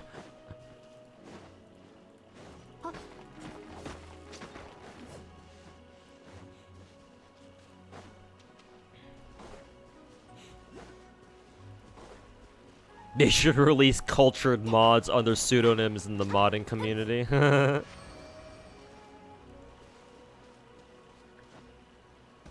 If only. Have you seen Type 95's and Groza's Chinese skins, their Chipaos and Girls from Line 2? No, not yet. I imagine they look really good.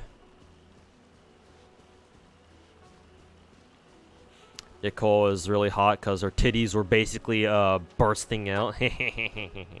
Sounds like my kind of girl. Remember, chat, I have a thing for big titty, pink-haired anime girls in gacha games.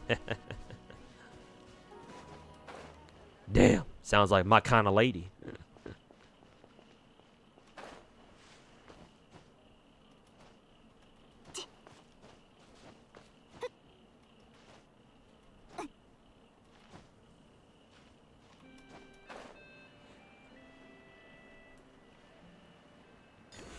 Is that a C6 Shenhe by chance? Yes, sir, it is. I C6 Shenhe on our very first banner.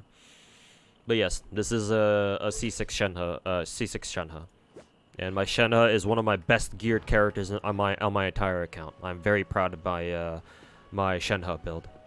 It's next to impossible for me to improve her build any further than what she has now.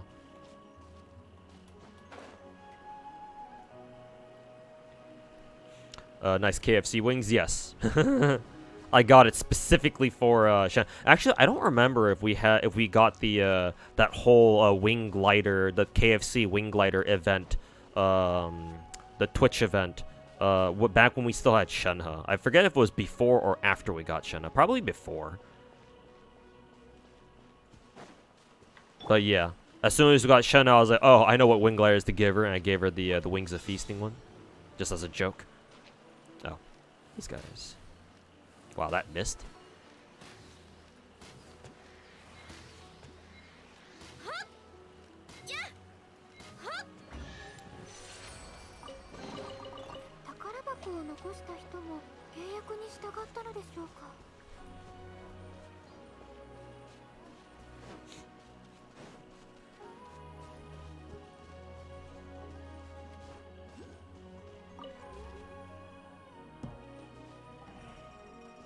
You must like Alice Inike.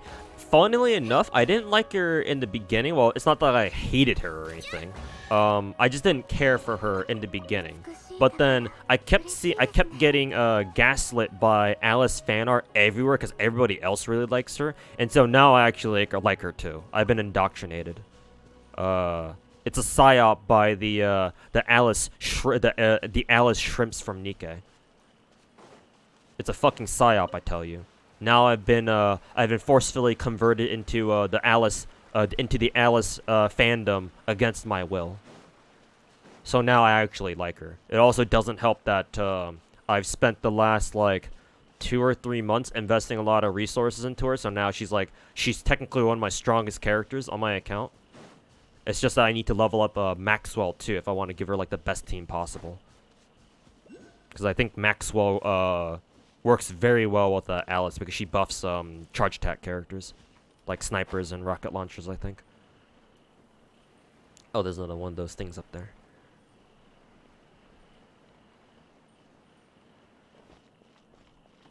So yes, now I like Alice a lot too. Fuck, I can't go up that way. Well, here I can. Hell yeah. We need DPS Traveler. Now, it'd be nice if they give us DPS Traveler, yeah. I think it's about time. Like, I understand why they gave us Support Traveler, because, you know, they want you to roll for the gacha characters, but it'd be nice if we finally, if we could finally get DPS Traveler. I mean, you know, Pyro kind of makes sense, right? Alice is Pixiv queen.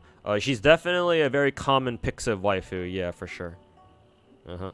Pixiv has like waves and like trends for sure. And yeah, Alice is definitely one of the more Pixiv meta waifus at the moment.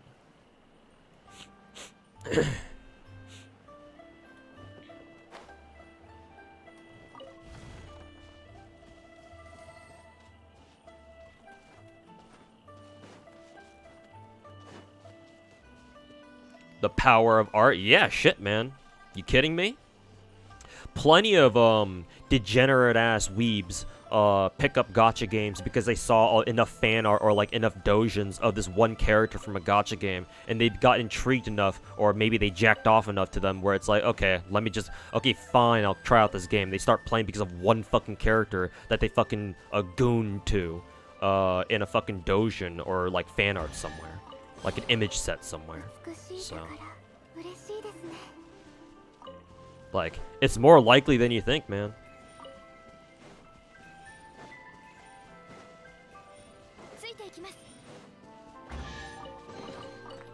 That's why more companies should, maybe not outright embrace hentai or, like, lewd fan art, but, like, they shouldn't be opposed to it, because porn is literally a free advertisement for them.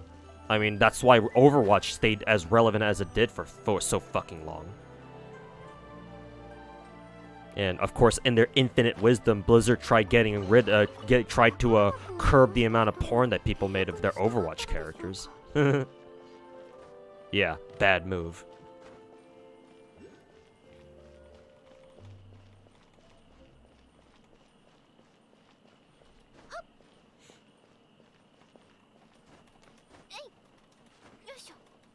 Oh, I've already been up here.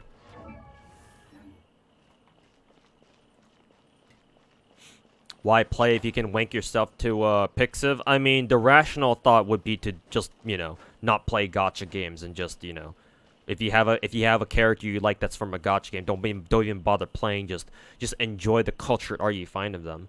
But like, hey man, it's one thing to just jack off to, like, for example, R34 of Rule 34 art of Ganyu on fucking Dambaru or something. But it's another thing entirely to actually have the fucking character in the actual game itself. Let me tell you, part of the reason why gacha games are so addicting is because when you have a fucking 5-star character that you really like, that's super empowering, bro. Like it's such a huge ego boost for you. If you get like a character that you really like in a gacha game. Like the ego boost you get from something like this is fucking huge for most people. Like, shit just hits different, man. It really does. Hey, Derek Co. Welcome back.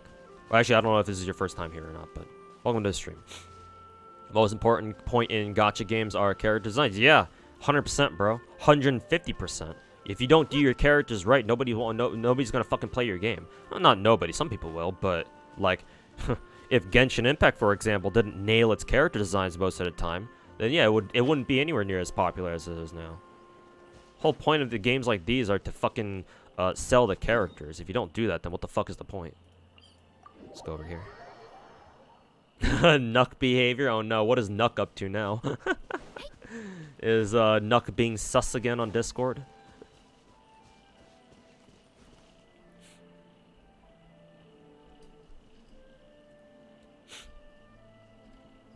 I play gacha to make spreadsheets. Okay, and we have spreadsheet warriors like Mash, like Marshmallow. Can we actually sit here? Yes, we can. Cool. I heard that you can like pour tea in some places. I'm not getting a prompt to do that here. This is nice though. Very nice view.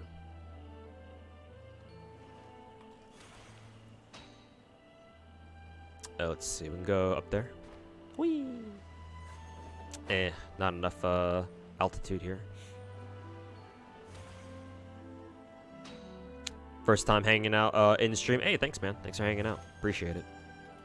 Hopefully you enjoy your time. Unfortunately, today I won't be streaming for too long.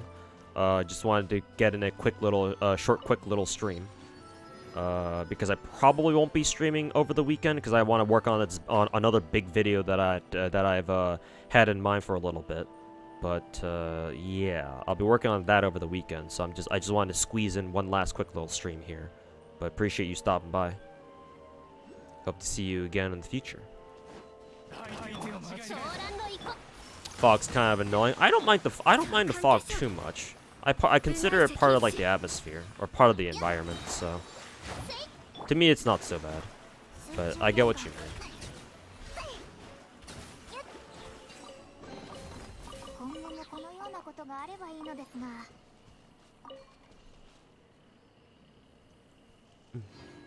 Gonna sub to your channel today. Hey, thanks, man. Appreciate it. And yeah, hopefully you enjoy what will hopefully be a constant stream of gacha content. So, welcome aboard. Glad to have you. Okay, now we have this puzzle. What do we do here?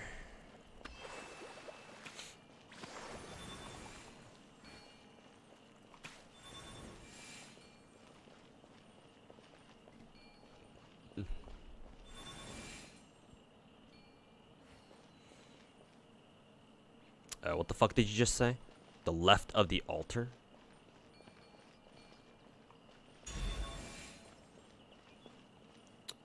Right side of the altar? I have no idea what the fuck's going on here.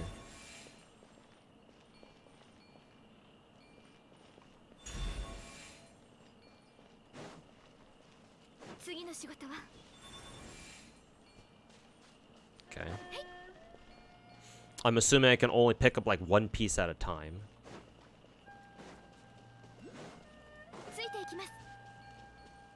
Is there a way to like place them down anywhere? Like I assume like on these things? Yeah, like this. Okay.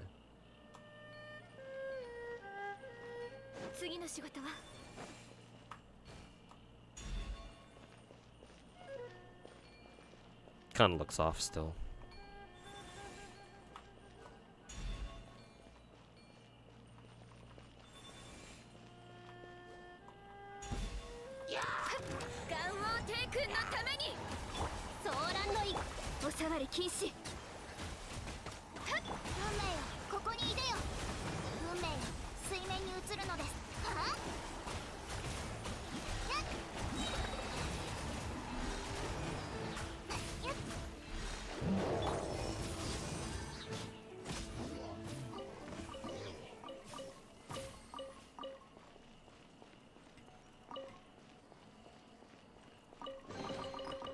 Hey, nice.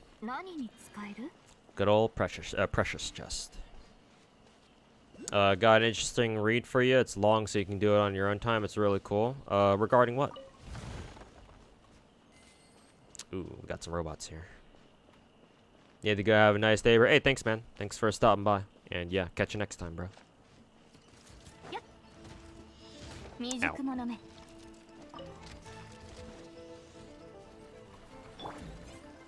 Ow. ご安心を。これが運命です。具現せよ。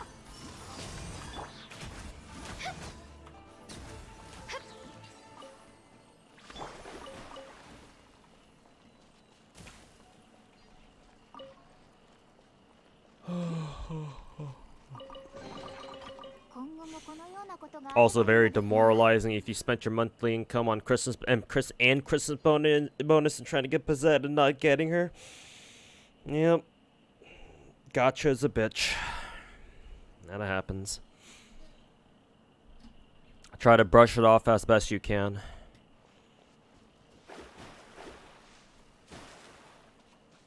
Yeah, I've been there. A lot of us have been there.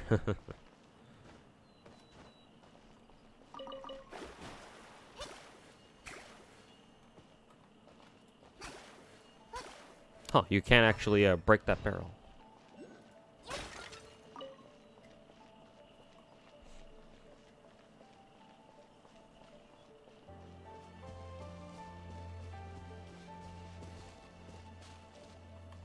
Oh, we're actually at the northern part of the map.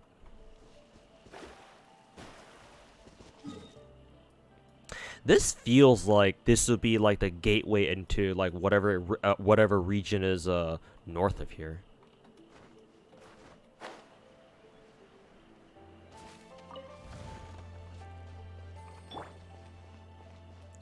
Like a spider web or something.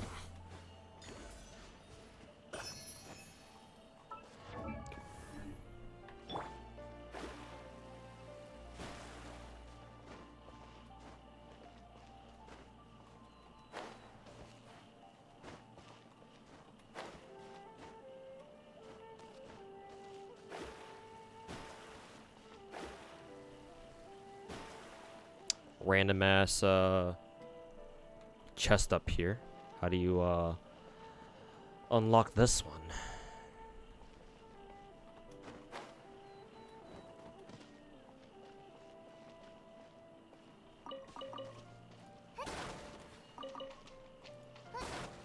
Oh.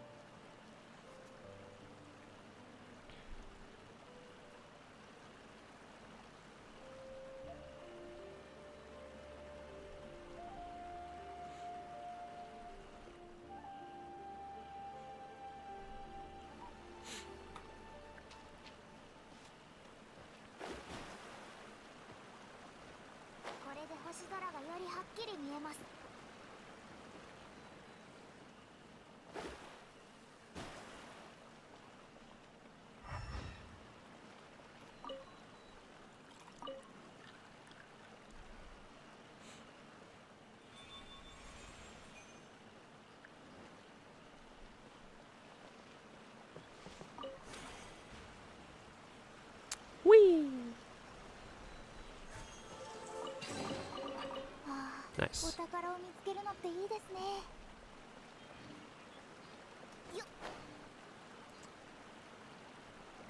Kind of curious how far the map will let me go here. Probably not too far. Just kind of curious what the other side looks like. But yeah, game's probably not going to let me go all the way over. Yeah.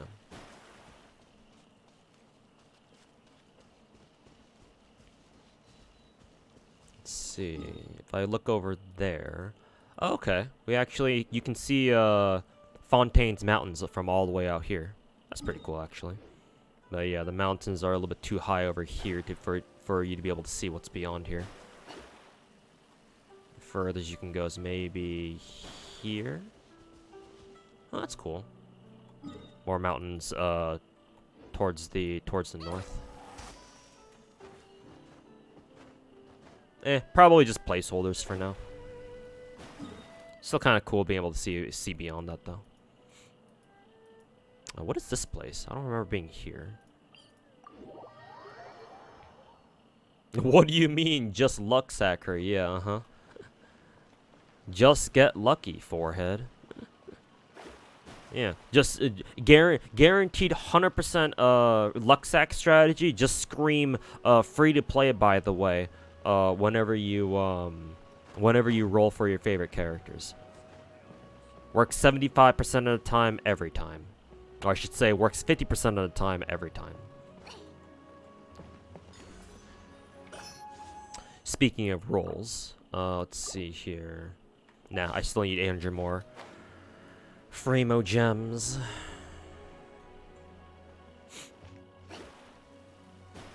Hey Zodrak, welcome back. Had an offer tonight. Hey Mash, thanks for hanging out, man. And yeah, I'll let you know if I want to hit you up or something. I'll hit you up if I need anything. Lux sack strat is actually just a complaint meta, indeed. Indeed, just keep bitching, you'll get them eventually. But yeah, thanks for hanging out, Mash. Good to see you again. And yeah, enjoy your weekend.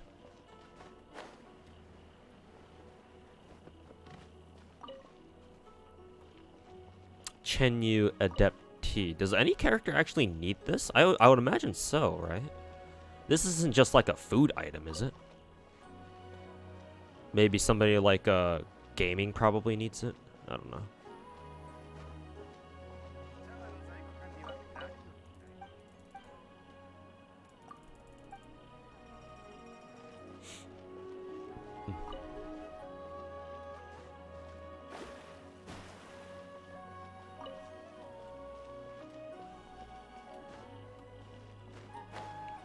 Maybe this is a tea farming village.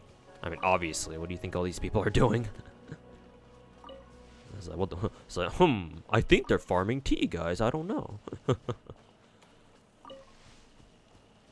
Are these actually new NPC animations, or have these always been in the game, where it shows the NPCs like just walking around picking picking stuff?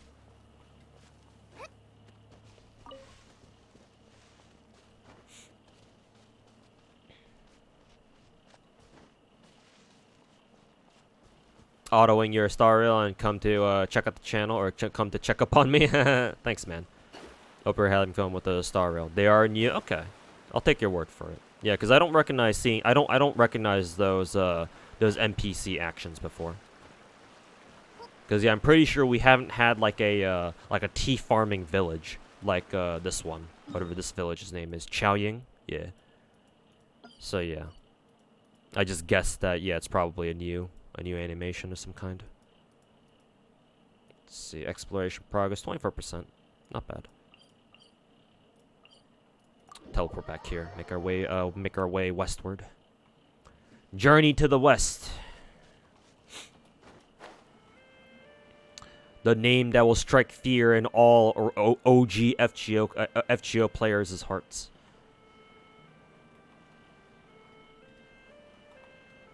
Those who don't know versus those who know.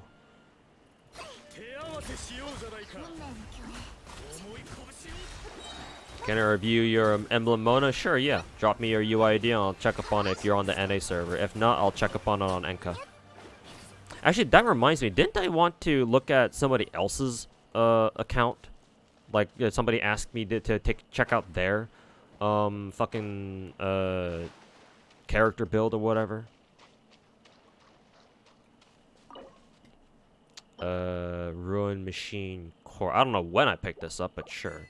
Here we go. Oh, it was Frostwolf, yeah.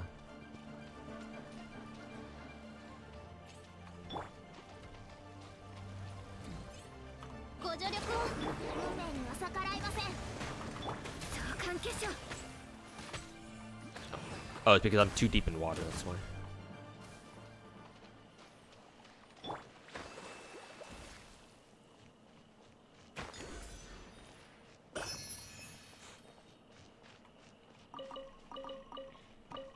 Little some bitches.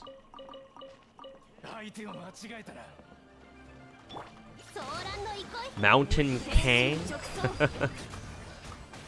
You're no king, you're just another little bitch.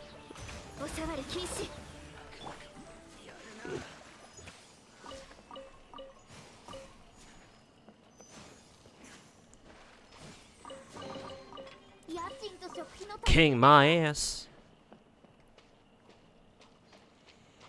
Oh, here you go.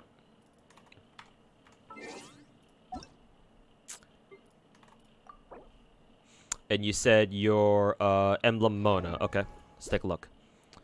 Let's see, 72, 168. Good. What is your weapon? It is Favonia's Codex. Okay, that's rather surprising. Did not expect that. You have, what was it, R5? R5 Codex with 72, 168. That's pretty good. You're not even using a crit stat weapon and you have this good crit stats? That's pretty fucking good, man. 200% recharge, good to see. Man, if only this were 200% flat, but it's close enough, so that's good. That's not really a problem. At least I don't think so. Favonia's Codex gives you a fat stack of ER and then more energy. It's always nice. 4-piece emblem, C4. All right. Is C3 the one where it gives Mona the extra ult boost? Stellaris Phantasm. That should be her ultimate. Yeah. Okay. So you're good.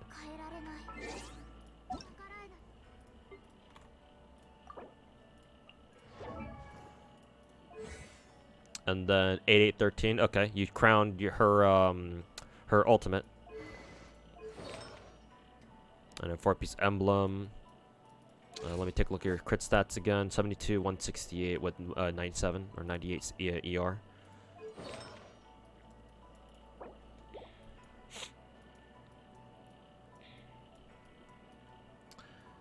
Let's see. So Cup, Hydro, double crit. Good. Excellent. You have attack percent timepiece. Okay. This is a great timepiece. I'm just wondering if you'd be willing to consider dropping this timepiece for an ER timepiece instead. And then running something like a crit damage weapon like Witsith.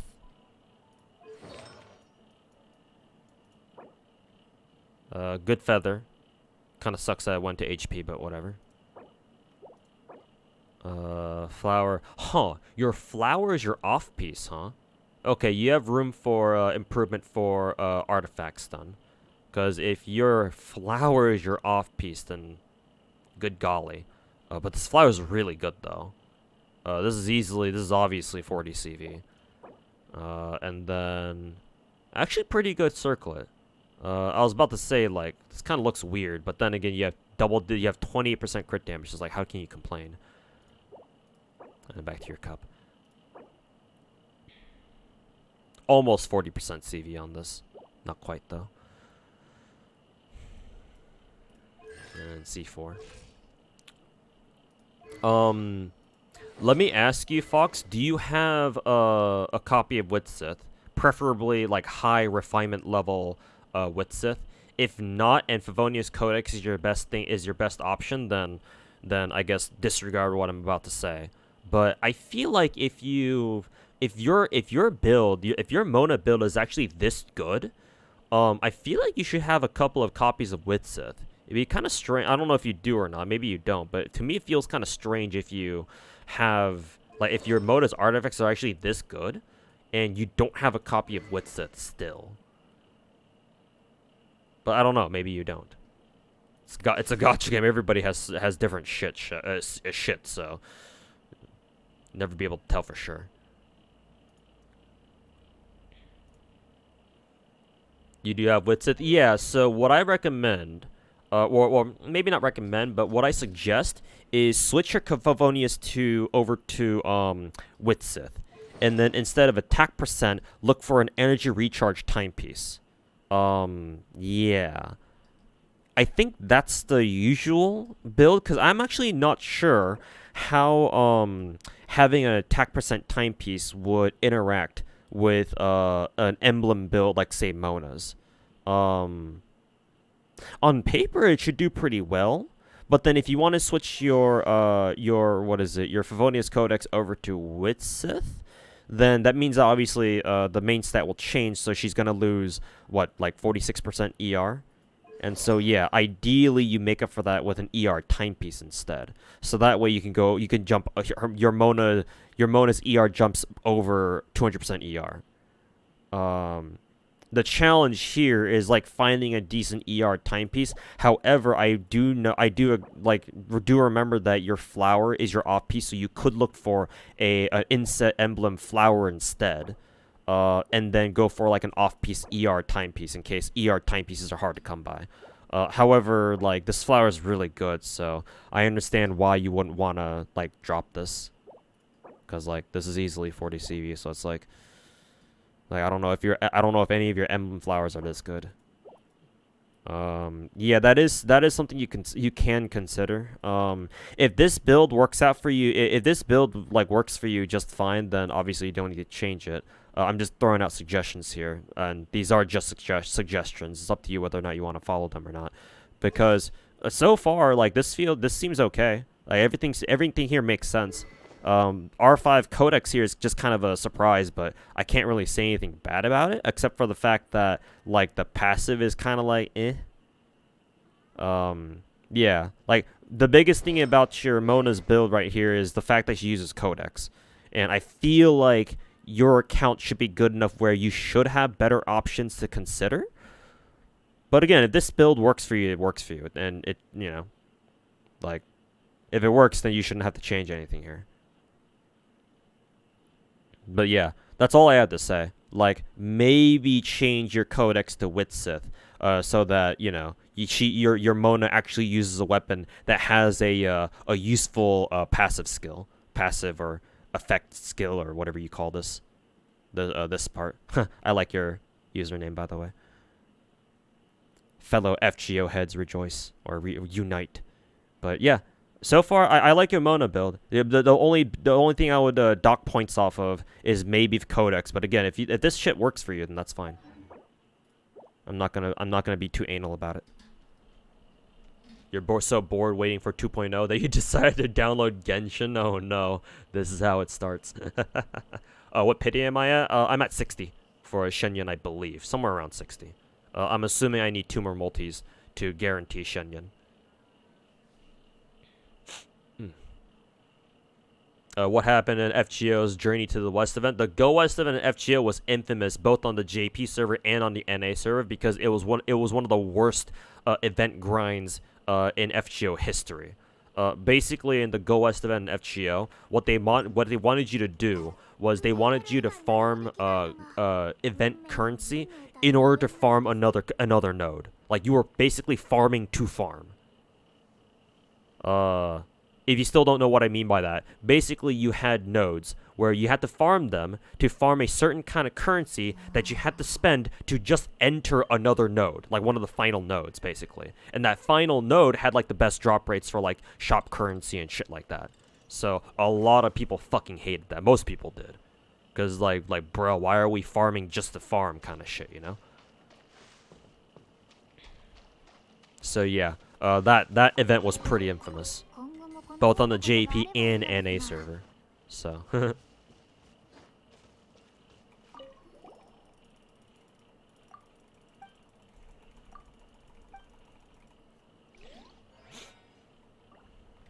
Gonna lurk now. To be fair, cooking a lot nowadays. Alright.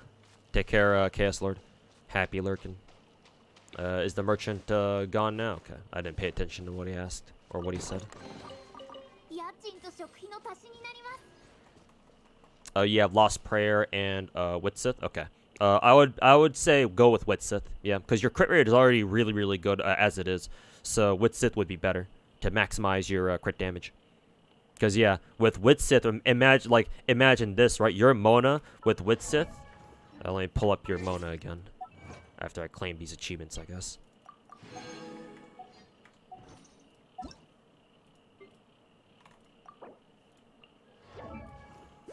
Because with Witsith, I believe Witsith at level 90 gives you an extra 55.1 crit damage. So your Mona CD should go all the way up to 223% crit damage. So that's very good. Yeah. And if you change her attack percent timepiece over to ER, then she'll have over 200% ER to go with that too. So. Just amazing build all around, I would say. But again, just a suggestion. Otherwise, your Mona build seems pretty good. ご安心をついていきます Indestructible boxes. And for Ganyu, is Wanderers better or Blizzard? For Ganyu, the artifact choice depends on your playstyle.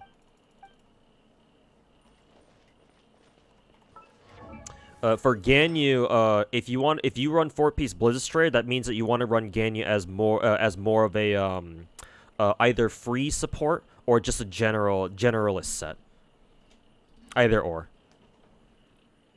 Actually, does 4-piece Gladiator buff bows? No, it doesn't buff bows. It looks like it's only melee weapons. Yeah, generally speaking, for Blizzard Stray, if you run Ganyu with Blizzard Stray like I do, that means that you're running her as a free support in like permafreeze teams or whatever.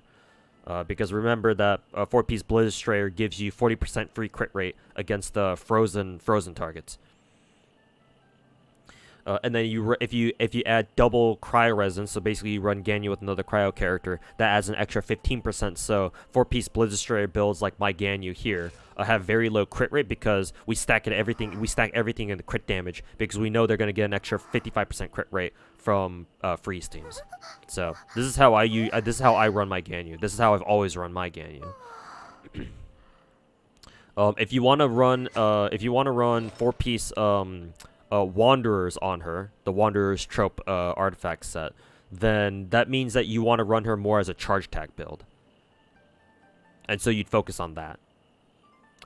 Yeah. For Ganyu, she has multiple different playstyles, or multiple different builds that emphasize different things about her kit. Because everything about Ganyu is really, really busted. And they're all legitimately, like, you can build her in, like, 3 different ways, basically. I think the 3 right now that I can think of are the Wanderer's Trip, the 4-piece Wanderer's Trip for charge attack style Ganyu, where you just focus on her charge attacks, and ideally you combo that with pyro characters for her to do massive reverse melt damage. That used to be meta before Dendro, or something like that, I think. You can run her in permafreeze teams with the 4-piece Blizzard Strayer, or you can just run her as an ult bot, right? You don't bother with charge attacks or whatever. Just have her spam her ultimate all day, and have her run her with like 2-piece Blizzard Strayer and 2-piece and 2-piece like Crier or something. Hell, you can even run 4-piece Emblem on her if you really want, I think. But typically you'll run her with 2-piece Blizzard, 2-piece Cryo, and 2-piece Noblesse to maximize her ult damage.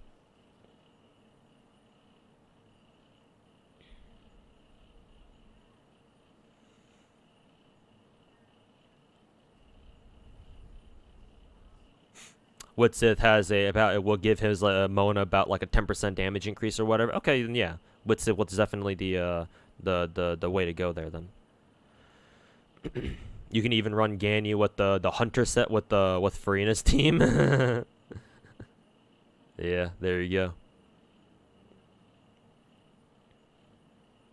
Charge attack Ganyu is great world exploration. I mean, it just nukes enemies. It just nukes most enemies, so yeah.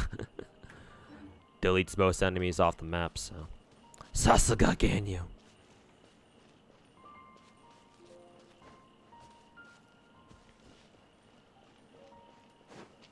Huh, a fire totem. Haven't seen one of these in a while. Mind rating your characters sometime later. Has to be soon because I'm not going to be sticking around for too long tonight. But yeah, sure. Yeah, I can take a look at your characters.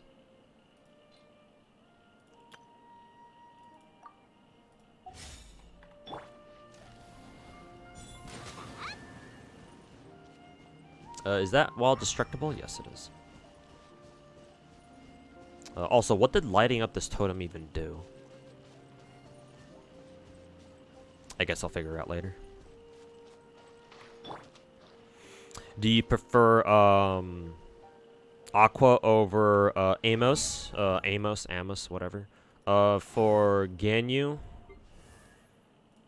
I'm actually not sure how the damage calculation works on Aqua Simulacra, right? Because yes, it does give you a shit ton of crit damage, but its base attack is low in order to compensate.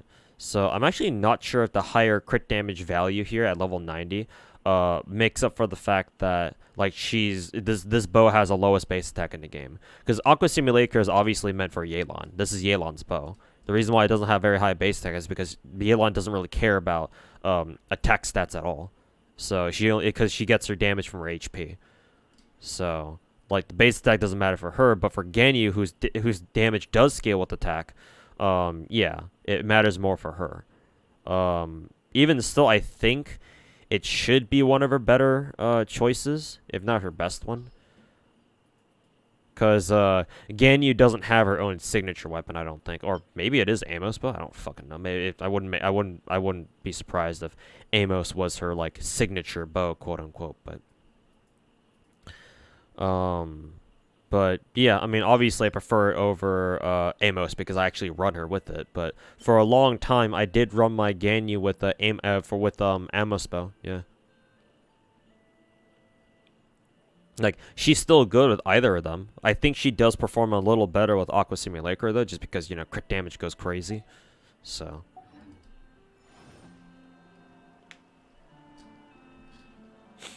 Her signature is Amos? Okay, then, yeah, that makes sense.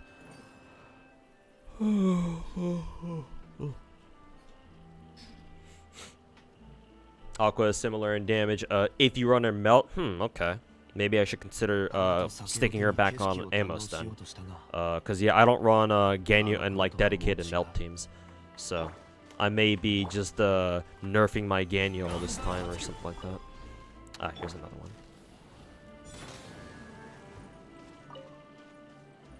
Ah, there are the other fire totems.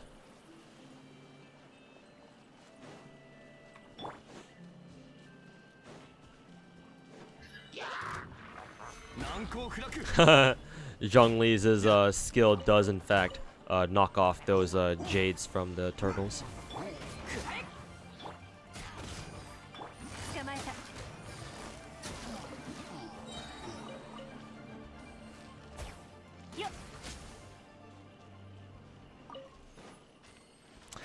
Get fucked, nerds.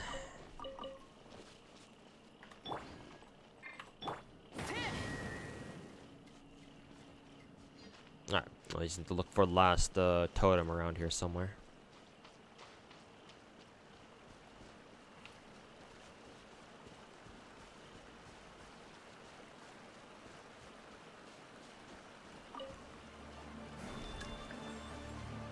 Yeah, we have massive hops now.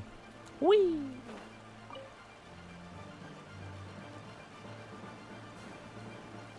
Boing.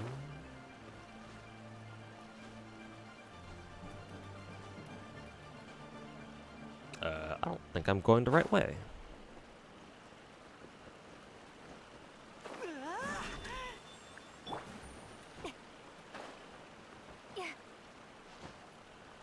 Or maybe I was going the right way.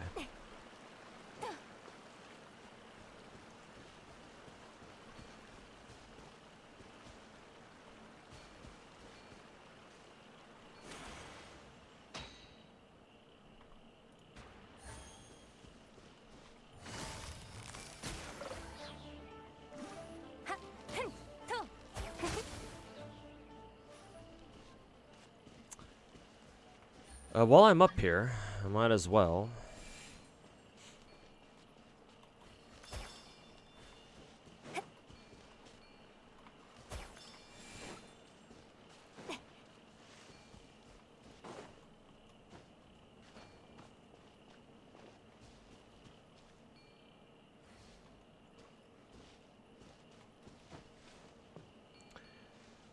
Am I forgetting a teapot somewhere?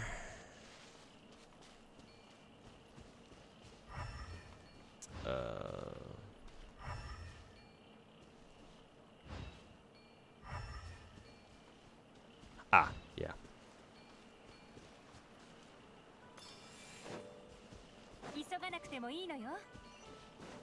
There we go.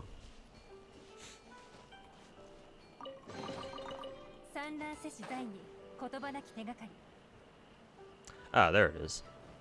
I was looking for that last totem.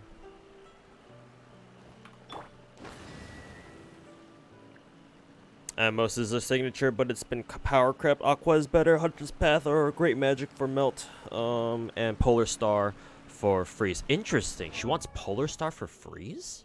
But Polar Star is crit rate though, isn't it? I believe, yeah, I only have one copy of Polar Star. Yeah, Polar Star is free, is crit rate main stat. So like, why would you... Like, why would you not want, for example, like a crit damage bow to go with that? Maybe Polar Star's passive helps here. Elemental burst damage, that helps. Elemental skill, I guess, too. After normal charge, skill or burst, literally anything. Hits an opponent, 1 stack of Ashen Night Star.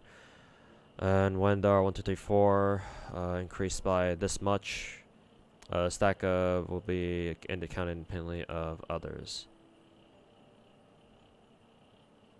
Okay, no, I'm starting to see it. Because every time her ult hits somebody, or if Ganyu literally does anything, yeah, every time her ult hits somebody, that's another Night Star stack. So as soon as she hits 4, she's going to be able to maintain 48% attack buff for herself. I assume this works even when she's off field. And she's getting the extra elemental damage bonus too, and that's a separate multiplier. Even though this is crit rate, this basically means that you don't need any crit rate stats at all. I mean, that's usually how it goes for Freeze Ganyu anyway.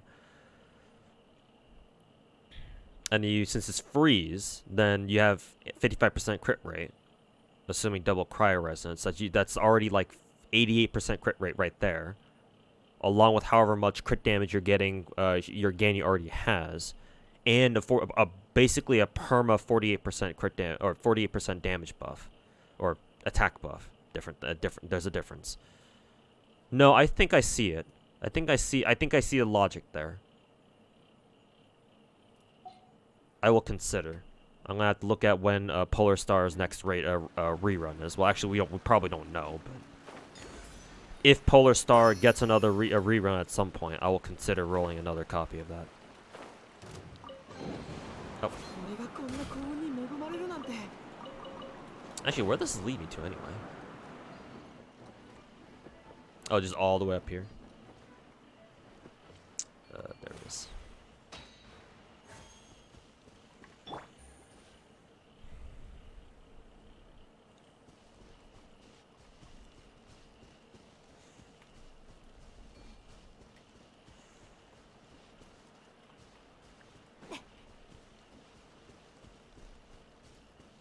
But yeah, the only thing I want to say about what you just said, Lintus, is that do be careful of throwing around the term power creep, because a lot of people don't know how to use that word properly. Matter of fact, when it comes to gacha games, I honestly don't think that the word power creep should be used at all unless you're talking about like in a PvP context. And the reason why I don't think power creep is a good term to use in gacha games is because simply because this is a gacha game. Not everyone's gonna have the best options.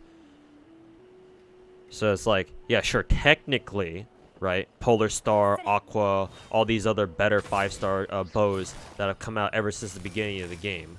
Even though, yeah, they are better options, like, not everybody has them. So it's like, what do you tell somebody who has, for example, like, they got spooked on Weapon Banner and they ended up with like a copy of Amos Bow or something, but they don't have Polar Star or they don't have Aqua Simulacra? Like, what do you tell them? It's like, oh, you know, sucks to suck, loser. You don't have the meta build. No, you're just gonna tell them what you know, the best weapon that they have, just to use that until maybe they get lucky and decide to roll on like Aqua Simulacra banner or like Polar Star banner or something. So, yeah. That's true. Gotcha. Yeah. Thanks for taking it. You know, taking that well. Yeah. I just don't like it when. Oops. Interrupted the squirrels. I just really, it's a small pet peeve of mine. Like, I understand why people talk about power creep, because that's the easiest way to describe it. But yeah. I've always had, like, a small issue with people saying power creep this, power creep that. Because that kind of gives the, it kind of gives the implication to a lot of people that if you don't have this, then, like, you're basically fucked. Which, that's not the case at all, because these are just gacha games, so it's like, it's not quite that serious. So.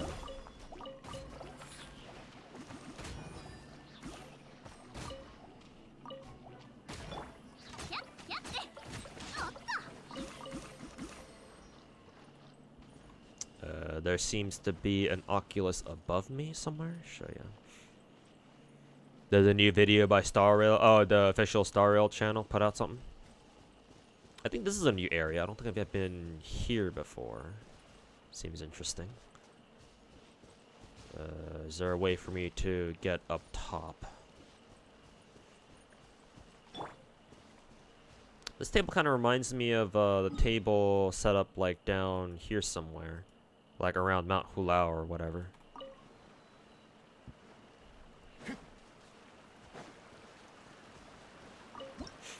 Do you think Devs plan on buffing physical and superconduct reactions? Who knows, man? Who fucking knows? Like, they had an opportunity to, like, update Geo, like Geo resonance, or like Geo elemental reactions with Navia, but they didn't do that, so. Not sure.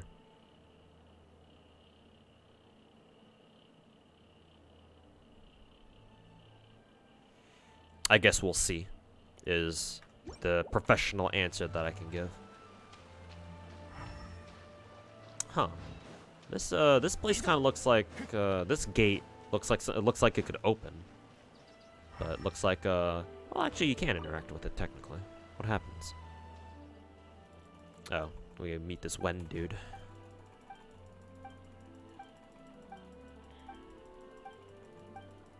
Haven't we met Wen before?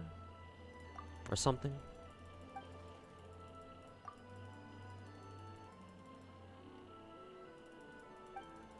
Looks kind of familiar. They both got the Dark Iron Sword copies on them.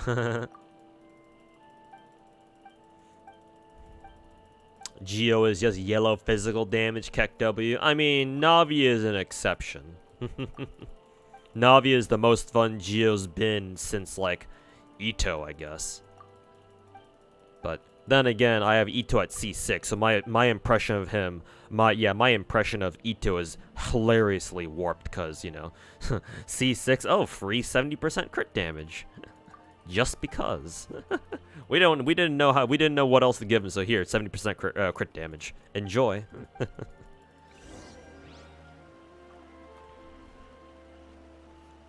What do you think about her new outfit? The cryo waifus, the Ganyu and Shenhe ones? I mean, they're both amazing. I plan to pick up both of them once I drop another pack on these, or on the game.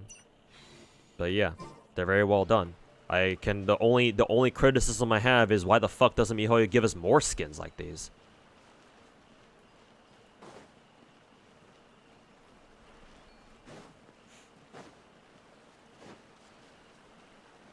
You can get another copy of Dark Iron Sword for the region. Yeah, I believe somebody said that too earlier in Twitch chat, and I'd believe it. I mean, these guys literally have a copy of Dark Iron Sword on them, so yeah, maybe they give another one to you.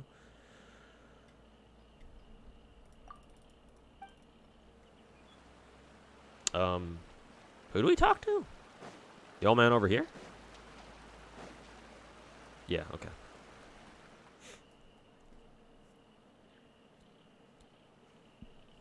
The idea of rolling another weapon for somebody who already has one is so daunting in Genshin. Yeah, ideally you don't really do that, yeah.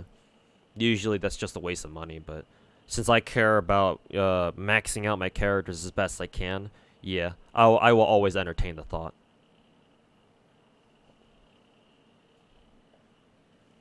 But yeah, now that Linthus pointed it out, yeah, considering I run Ganyu usually in permafreeze teams, yeah, perhaps that's got me thinking for sure. So.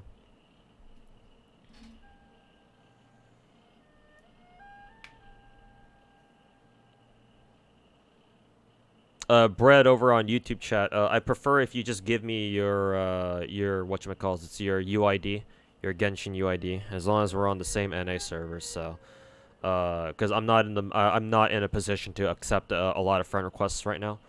So I prefer it if you just dropped your UID so I can check it directly.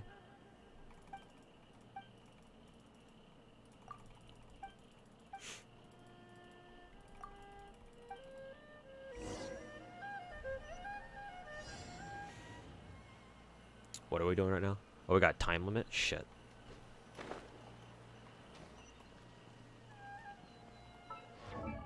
When will people realize that they need to make new characters better so they can sell them out well, except for Dehya, I guess? When will people realize that they need to make new characters better so they can sell them out? Oh, you mean gameplay-wise? This may come as a surprise to you, but Dehya is actually surprisingly not trash. In my honest opinion, Dehya is actually one of the stronger characters in the game. The issue is that nobody's willing to put in the amount of effort to gear out Dehya so that she can get to that point to begin with, because her investment levels are so restrictive. Not only that, but the opportunity cost of trying to grind for Dehya's gear is so high that it's not worth it. You might as well just keep grinding like fucking Emblem Domain to gear out your Raiden or some shit over trying to grind like fucking Vorakasha Domain. I mean, technically you can run what 4-piece Emblem on Dehya too. I mean, you should if your Dehya isn't C4 yet, but yep, daily Dehya rant. Here I come.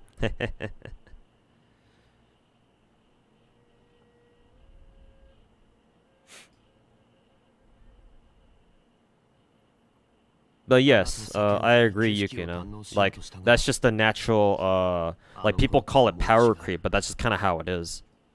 Like, ideally, you want to incrementally make characters stronger and stronger, so that way you keep people interested in your game, right? If you release characters where they're just, like, they just kind of, like, are pretty mid, or, like, they just do what older characters have done, just in a different way, if it's not, like, cool enough, then people aren't really gonna care. At least not from a gameplay perspective. I mean, waifus can only carry you so much. Like, ideally, there should be a mix of, like, good waifu or husbando elements and good gameplay, too. Or at least interesting gameplay. Characters that can at least let you play the game differently. They don't have to be super top tier meta, but as long as how they allow you to play is different enough, then people should be okay with that too. Like Shinyan, for example.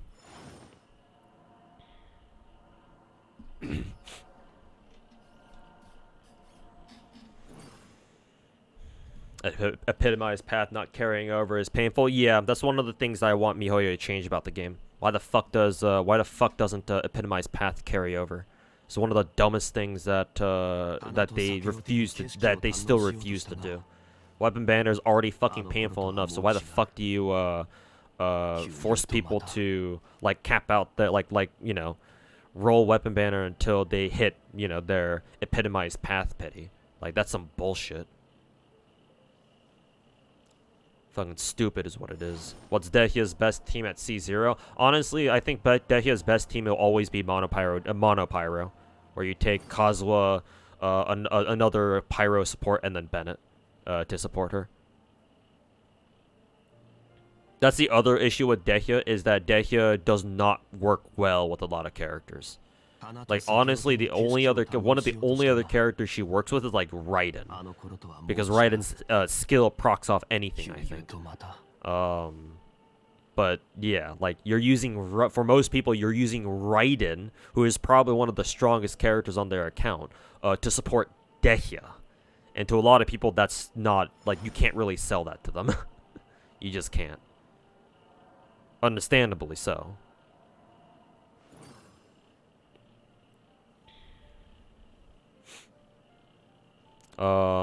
and Farina. Here's the thing about Farina. My hope was that when Farina came out, she would be a good good Hydra applicator for Dehya. However, in my experience, it's the exact opposite. Dehya is actually a great pyro applicator for Farina instead. It's the exact opposite. It goes the other way around. The reason why is Farina's skill doesn't attack very fast.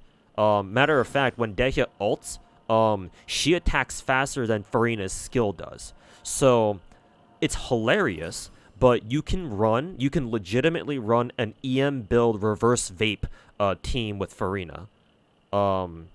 Because whenever Dehya ults, right, she can rapid fire her ult punches. She puts pyro on enemies very, very fast. And so that means that whenever Farina's skill hits enemies, usually they're going to be doing reverse vape damage. And so yeah, you put Farina on like on an EM build to take advantage of that, and Farina's ads actually do a shit ton of damage off of Dehya's ult. It's hilarious. It's not a build that I would run personally, but like if you really wanted to do it, I can see people pulling it off. Dehya can't catch any dubs. She takes a lot of L's, but I still make it work. Do you think C6 Eula is still good though? What was that even?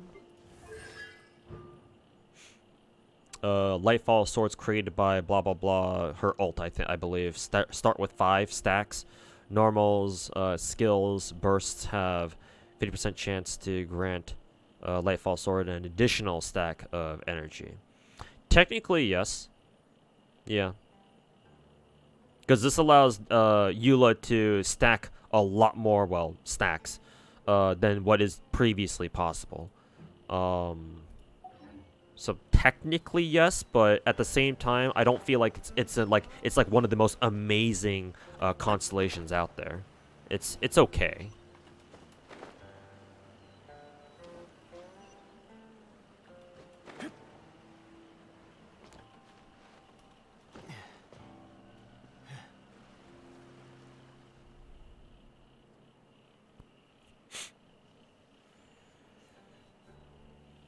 You've been using Dehya, Miko, and Chevy, but that only works with enemies that can't fly away from Overlord. I mean, Dehya has trouble with flying enemies to begin with, obviously, because she can't reach them.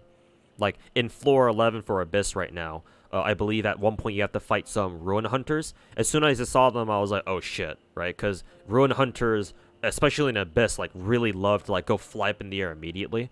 So you need an archer, you need a ranged unit to take them down, because otherwise if you don't, then they're just going to stay up there for like a minute straight before they finally come back down, right, on their own. So yeah, like, Dehya kind of has trouble with, like, flying units just to begin with. So at that point, it's like, well, that doesn't really matter.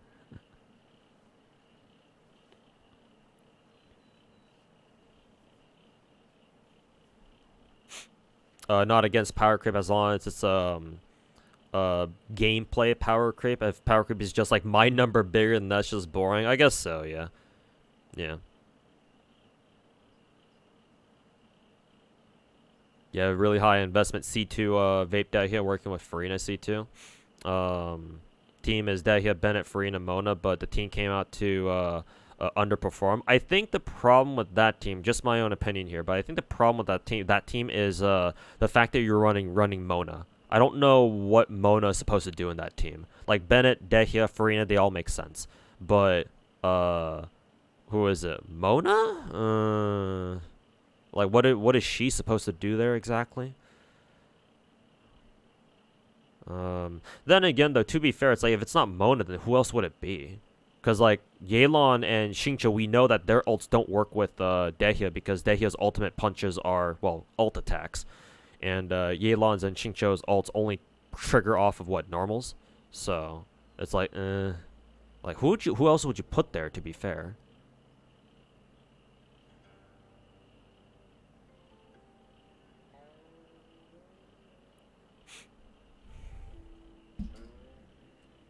Maybe Kazuha?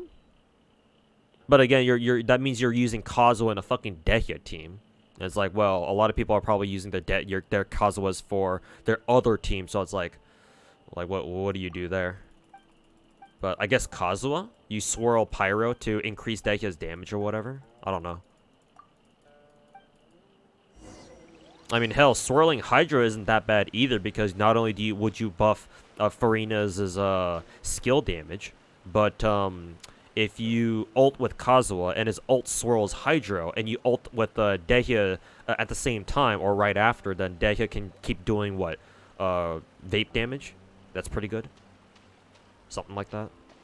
So, like, probably Kazuha, but again, like, are you willing to sacrifice Kazuha from, or pull Kazuha out of your other team potentially just to use him on a Daikia Farina team, which sounds kind of strange to most people anyway? I don't know. I don't know what a good answer to that is. At least not at the moment. Yeah, exactly, Kazuha.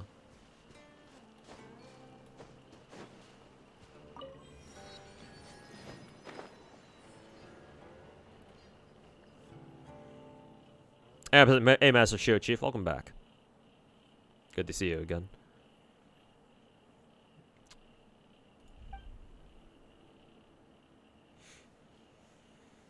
However, nerfed Shenhe's titties with her new skin. Oh, did they? That's unfortunate.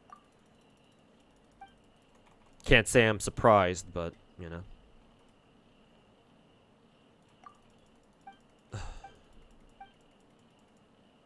Attack red, and don't hit blue. Okay. And hey, thanks so much for the brand new sub, man. Master Shio Chief, welcome to the team, and greatly appreciate the support, man.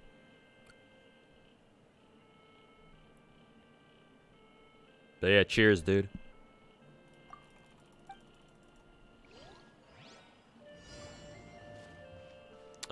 Red dummies, I believe.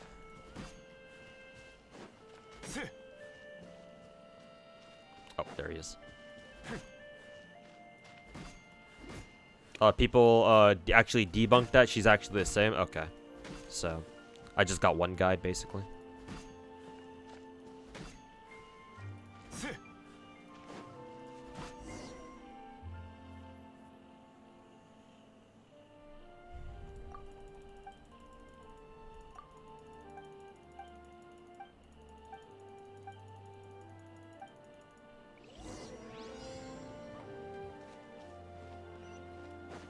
Oh, we can now open those gates now, I guess.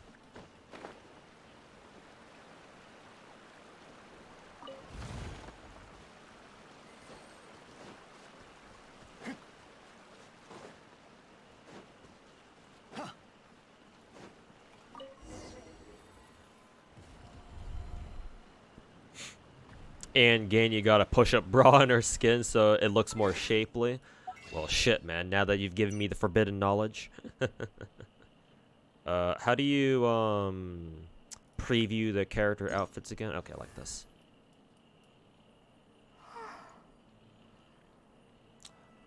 The fucking forbidden knowledge. Let's see. So her default outfit's just her leotard or whatever the fuck this is called. Body stocking. Whereas here, it's... Fucking hate my scroll wheel sometimes. Or actually, I hate it all the time.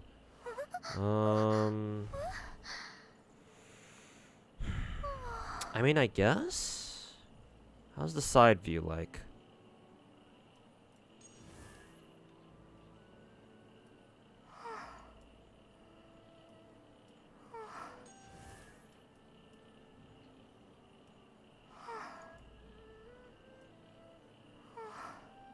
I think I see what you mean by more shapely, yeah, because Ganyu's titties on the side, I think it's most noticeable from a side view here.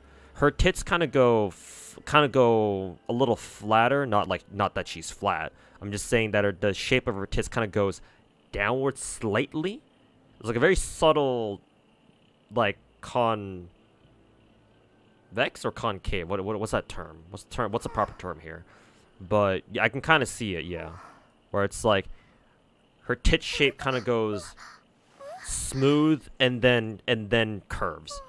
Whereas with her skin, yeah, I think I can see the push-up part where like her tits kind of like they kind of go up first and then down.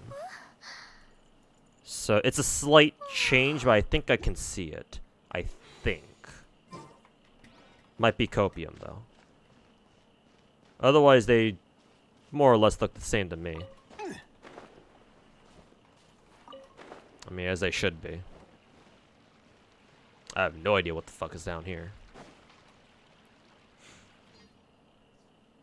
There's a very important discussion that must be made. Shit, man, I played 10 different gacha games, and yeah, I'd call myself a little bit of a coomer.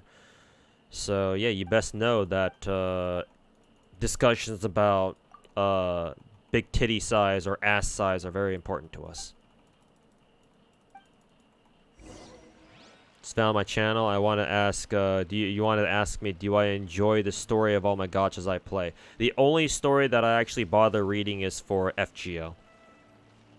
I will admit that because I started with FGO's story compared to most gacha games out there is so fucking good that it's honestly kind of spoiled my experience with a lot of other stories for gacha games. So for the most part, I don't really pay attention to the stories of most other gacha games, except for FGOs. That's not to say that other gacha games can't have good stories of their own. Like, I'm sure there are gacha games out there that have fantastic stories. It's just that all of them will probably pale in comparison to FGO, simply because unlike the vast majority of gacha games out there, FGO actually has an IP behind it of a very long running and storied and famous storyline, or just lore behind it already that they could just take and work off of and expand. And considering FGO is treated as an official like Fate-verse like expansion, or like its own work that firmly belongs in the Fate-verse, yeah, even more so. And the guy who writes all of FGO's most famous story chapters, Kinoko Nasu, is one of the best writers in the world, at least as far as like anime story writing goes. So it's like all this combination of qualities that FGO story has, that's like you just can't beat that. Like even if we were trying to look at it like with nothing but objective points, right? Trying to be as trying to be as objective as possible. Like how do you beat what FGO provides? I don't know, man. That'd be very hard to do, and I haven't seen any story quite match the level of FGO story yet. So like, because FGO is my very first gacha game, like the standard for storytelling was set so fucking high for me that it's kind of ruined gacha game story for me everywhere else. Though nowadays it's more about me playing fucking 10 different gacha games at once and having to deal with IRL bullshit that I would use as excuses for why I don't really follow the stories for all the other gacha games that I don't play. Because, like, I've heard great things about some gacha game stories, like Blue Archive and Arc Knights and Nikke, but you know, I would like to read them just to give them a shot, but I don't know if I have the time for them anymore.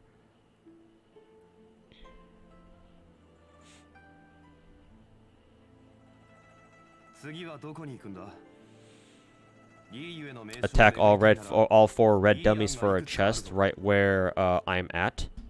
Right here? Oh, right here. Okay.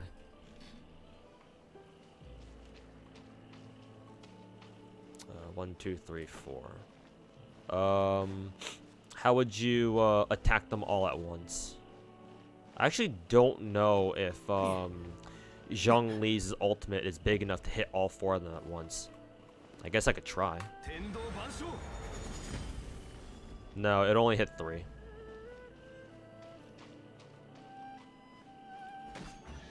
Yeah, didn't need to do that anyway. You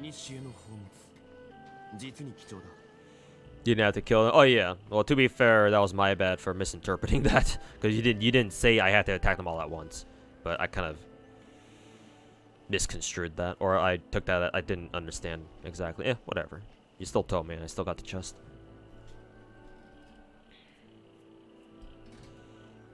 Had I learned about Kantai lore and stuff for fix? Oh, I just tried following the community as much as possible. Since I never played Kantai Collection, like the game itself, I just tried paying as much attention to like the actual in-game lore as possible. Go off of community perception of the characters and whatnot. If you're talking about my Kantai fix, well, I mean you brought it up, so yeah, obviously you are. If you're talking about those.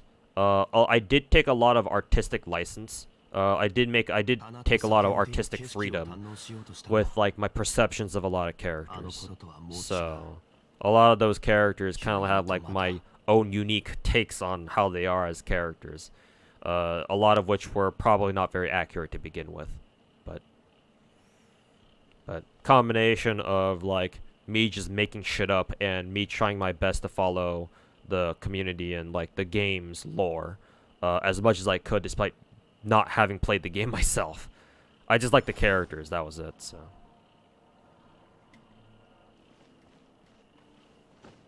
I plan to make Wuthering Waves one of my main gachas. Yes, I plan to pick it up. I want to play that game. What am I supposed to do, dude?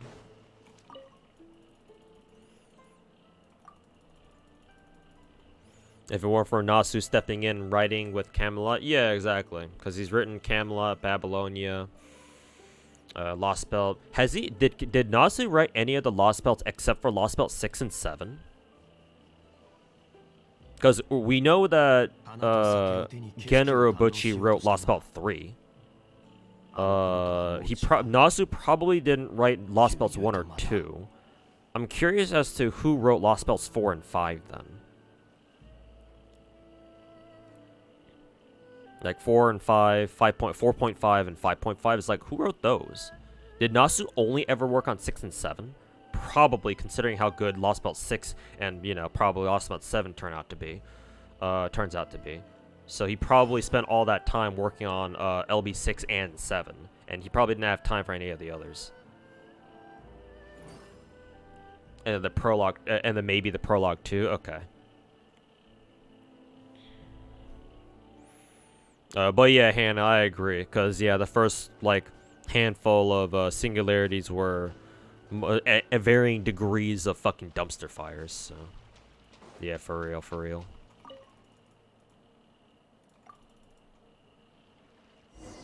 Yeah.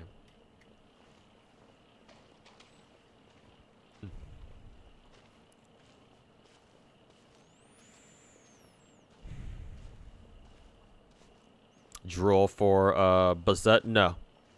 No. I plan to skip every character in FGO leading up to Archetype Earth. So, unless like my content creation like really blows up in a big way again soon, or unless I get the job that I'm interviewing for right now, which I don't know yet. No, I'm skipping all the characters in FGO. Because, yeah, I don't really have the money to spend on gacha games at the moment.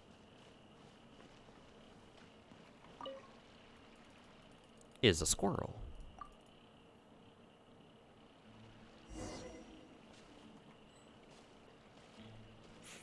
If you feel like Blue Archive has Limbus have solid story and beat some of the chapters of FGO, well, it's very easy to beat like the first 5 singularities of FGO. Yeah, because the first couple of story chapters in FGO were pretty shit.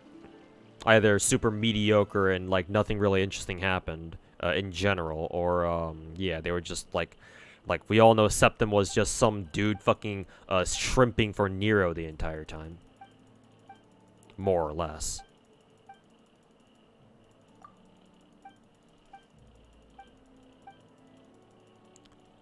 So yeah, it's not that hard to beat like the first couple of singularities of FGO.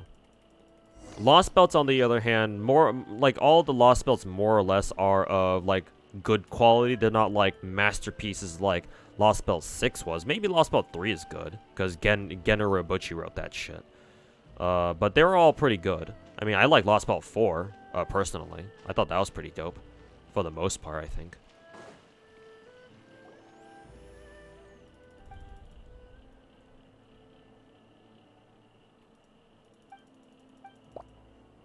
The hell did Paimon just do?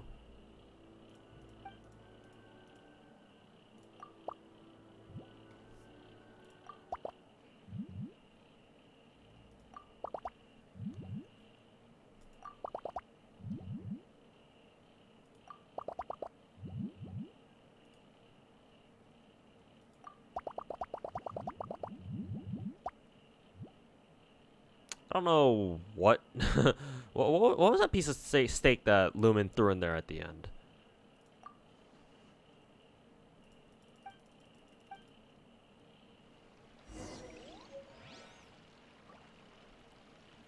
You mean beat some of the some of the Lost Belt chapters, not even the early ones? Huh? You think that highly of those stories, huh? I can believe Blue Archive because I actually play that game, but I don't really know anything about Limbus companies, so I'll have to take your word for it.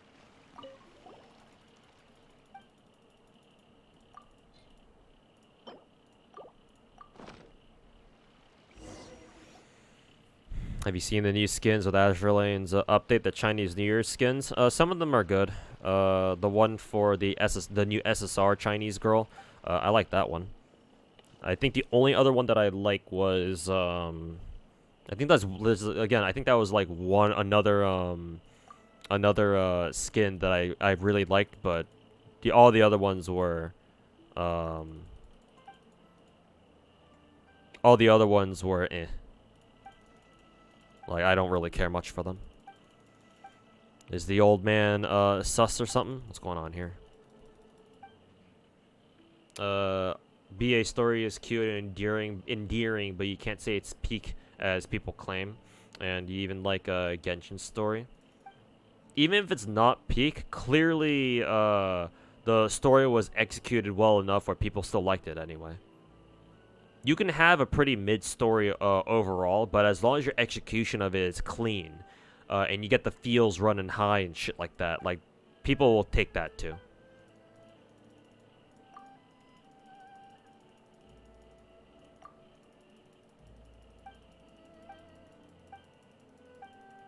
All that salt is a reference to Genshin's gacha, just gacha in general.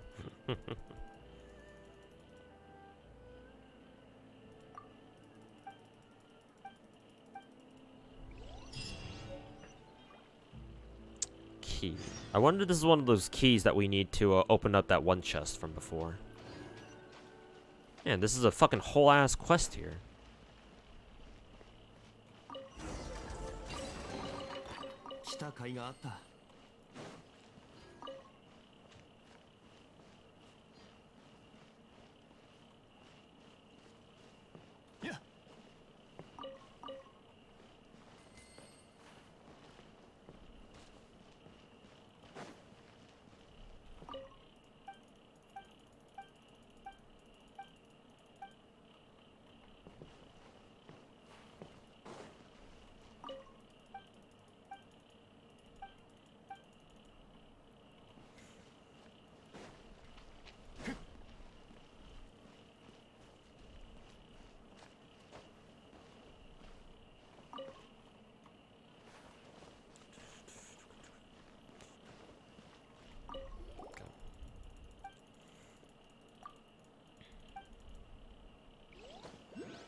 Are we able to collect those firefly things?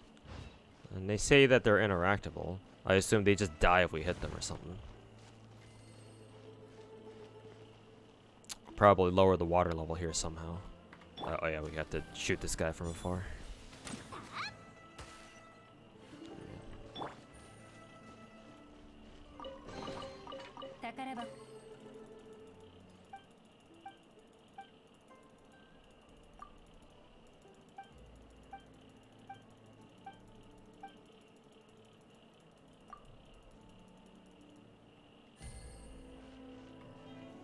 You know that Lumen is being alone is kind of the point But it's depressing knowing that you are essentially traveling alone. No, you don't count Paimon.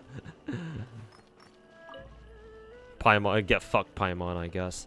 DNX Mingo, thanks so much for the brand new Twitch Prime sub. Really, greatly appreciated. Welcome to the team. Thanks for your support. The current Blue Arc at banner is any good? Ui seems very tempting for plot reasons. Yeah, plot. Ui is, I believe she's a really good yellow DPS buffer. I'm pretty sure you want to pick up a copy of her if you can. I don't know how good Hinata is, Summer Hinata. And I don't know how good Summer Hanako is, who we'll get afterwards in about a week. But Ui for sure, I think. You should pick up Ui, I think. If we're talking about gameplay purposes.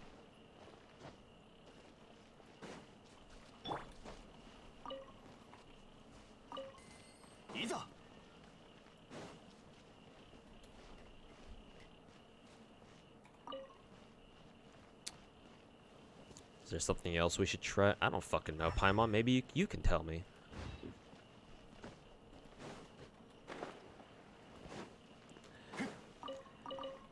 Maybe you can tell me, you dumb idiot.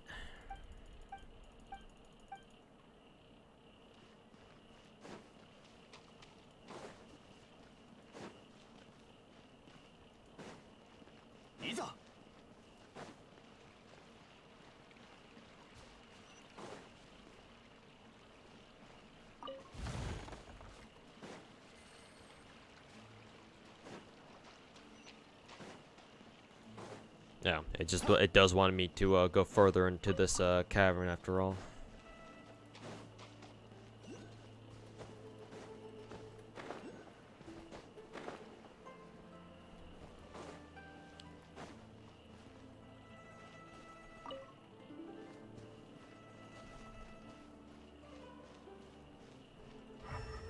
Ah, I see.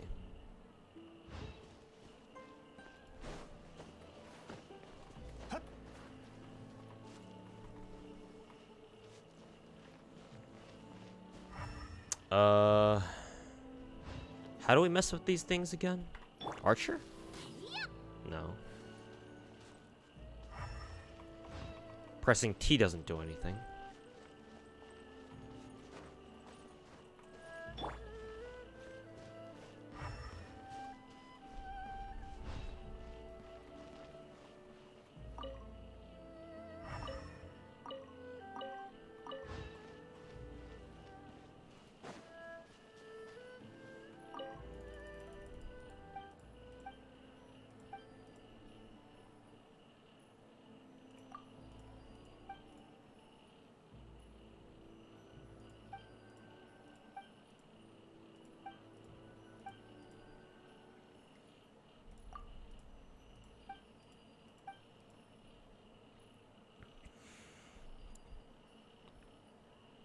Combine scrolls of knowledge from all places with chambers of all corners, then.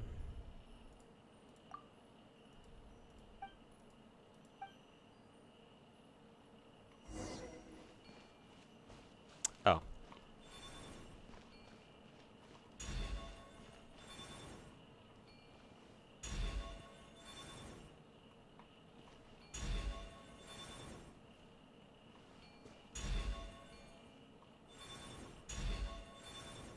I have no fucking clue what I'm doing.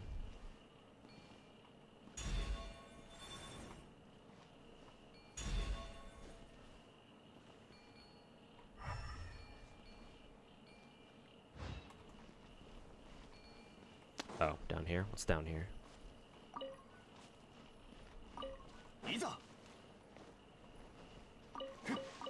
Whoops.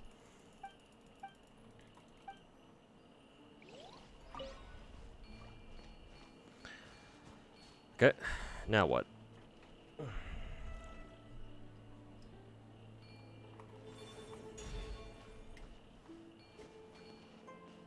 Oh, gotta go over here.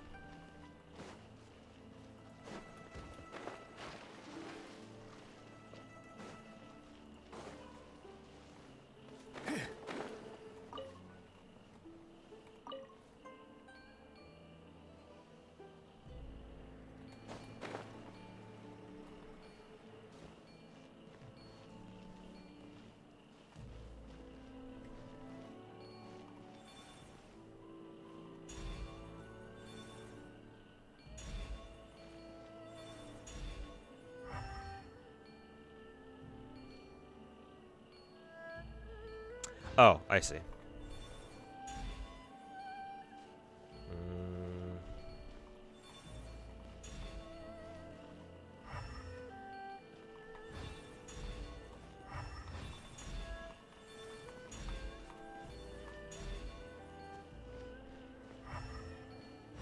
There we go. Yeah, it was color-coded.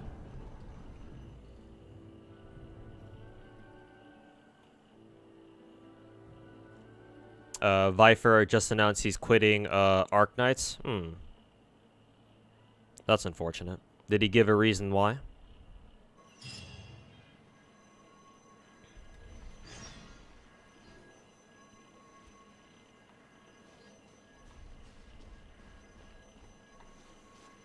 Genshin's story is the problem with it is there's way too much yapping. Yeah, kind of has to be though, because apparently people say that Genshin has like some sort of like minimum word requirement or some shit, or at least that's the rumor.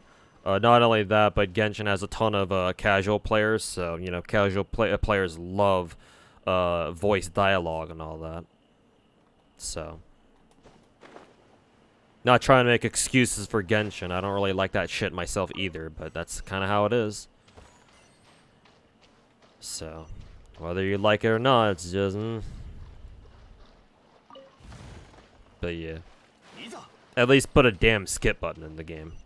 Like, you can make your story as long and fucking verbose as you want, as long as there's a skip button where that gives us the option to just fucking skip over that shit if you don't want to deal with it. Also, Pocket, hey, what's going on? Thanks for the raid. Thanks for the raid. I unfortunately kind of raided at a bad time because I'm probably gonna only be on for about maybe another 15 minutes or so. At most like 20 or 30 minutes. But I appreciate the raid anyway. I'll keep you guys company for the next like at least 15-20 minutes or so. Because I do want this to be a little bit of a shorter stream. But appreciate it anyway. Hope you got Buzzette. I think you did get Buzzette, so congrats on Buzzette. Pocky not reading Lost Spell 6. Heresy! How dare she? Pitchforks and torches, everybody. We must convince her to read Lost Spell 6. How can she call herself a true FGO fan if she doesn't read Lost Spell 6? Anyways.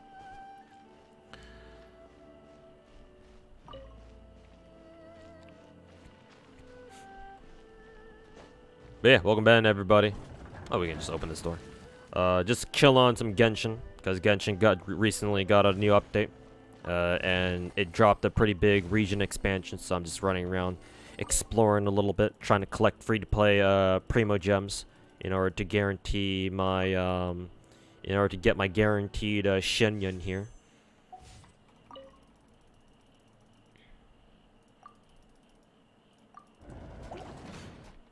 Kick the tablet.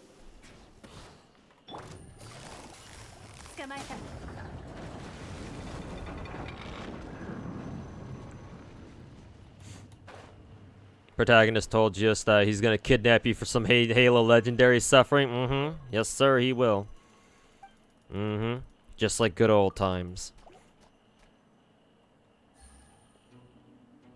Hoyoverse for some reason decided that they were a no-skip company. Yeah, and it's very strange because all gacha games have some sort of skip button. So it's like, why MiHoYo decided not to give us a skip button, I don't know. Like, huh? Like, to me, that just reeks of a fucking corporate arrogance, to be honest. Like, MiHoYo really thinks that they can get away. Blood really thinks that they can get away with forcing their story down everybody's fucking throats just because they have the biggest gacha game in the world, huh?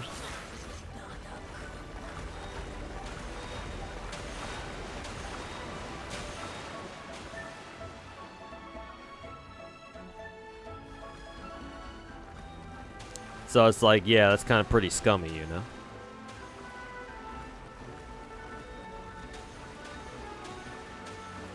Hopefully we'll put in a skip button. I trust that Kuro game will not make the same mistake that MiHoYo did.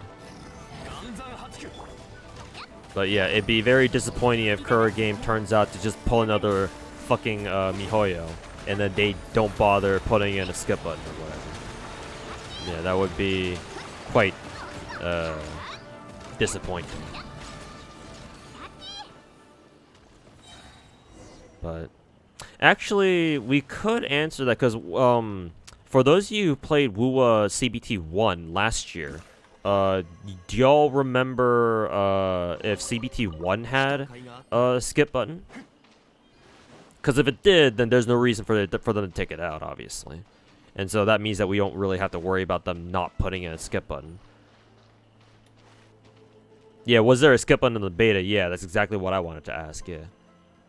Because if there was, then yeah, there's no need to worry then. Because why would they take it out, right? But if there wasn't, then... Ooh, yeah, we got that extra copy of Dark Iron Sword. Hell yeah. Before I forget, I'ma refine my Dark Iron Sword real fucking quick. Yeah, there it is. There is our second copy. Let's see, upon causing overload, attack increased by 20%. This is actually quite nice. I'm not gonna lie. Elemental Master EM Sword is actually not bad.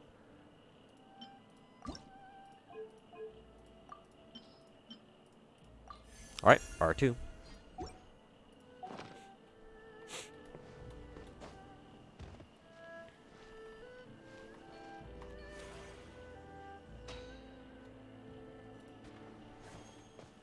Oh, we got some of these things, alright. Where would you use the... Oh, no, you got some lamps down here, I think. Let's see. But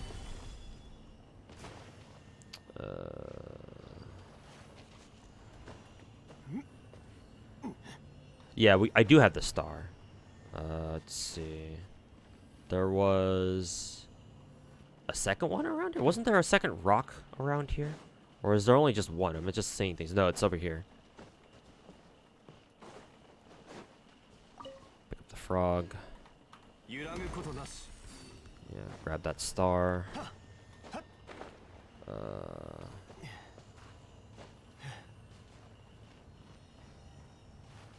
Where'd the first rock go? Why did it disappear all of a sudden? Yeah, whatever, fuck it. I'll worry about that later. Free sword? Nah, not a free sword.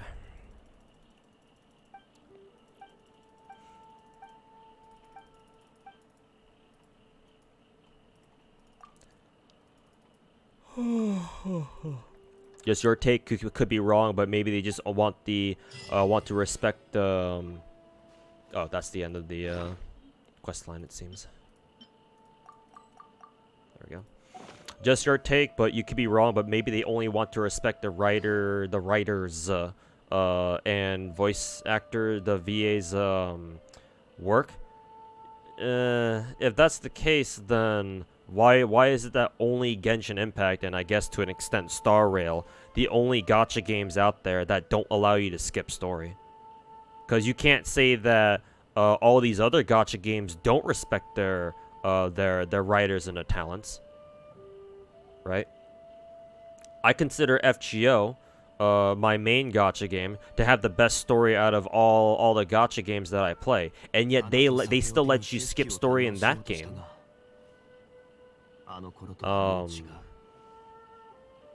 So I don't think that's the case personally.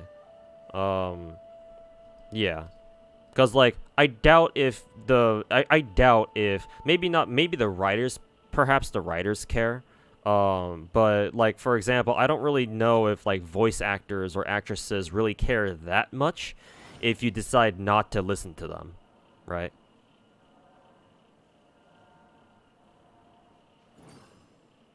Like they're already getting paid for their work if they decide to put their voices to work for a game or whatever and put their voices work to put their voices in the game. Like they're already getting paid, so like yeah, it's like what do they care at that point?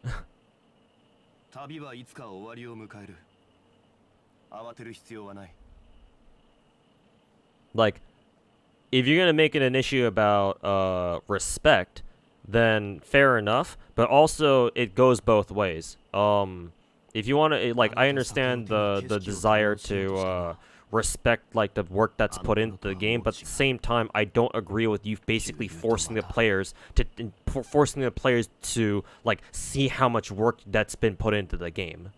That's like, it's not quite the same, but that's almost on the level of like fucking woke ass video games out here in the West or some shit. Like, oh, we're making these games because I think the latest what example of this is what Suicide Squad, from what I've been able to tell, or something like that. Like, I almost put those two things on the same level. Not quite as bad, obviously, but like, bro, like, why are you forcing me to watch this shit that I probably wouldn't have enjoyed in the first place, right? Like, if you're gonna make an issue about respect or like, you know, appreciation, how about, you know, the devs act in a way that respects my time, right? Not all of us have hours and hours and hours to burn on just slogging through fucking Genshin's story, you know?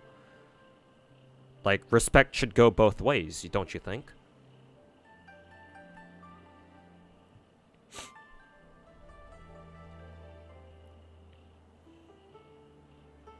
Hey, Stephanie. Welcome back. Just stopped by to say hi. I hope you are well. I'm doing alright. A little bit better than I was for the last couple of months at least, so thanks for the kind words. Free Claymore? Yeah, imagine. Oh, that's cool. I don't know what that did.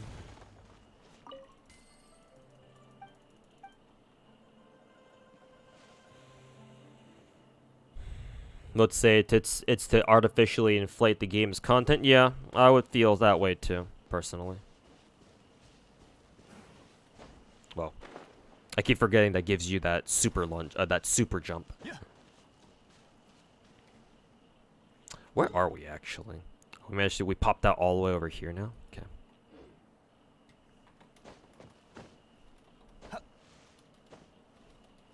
But yeah, like, respect means a lot more when it's earned, not given, right?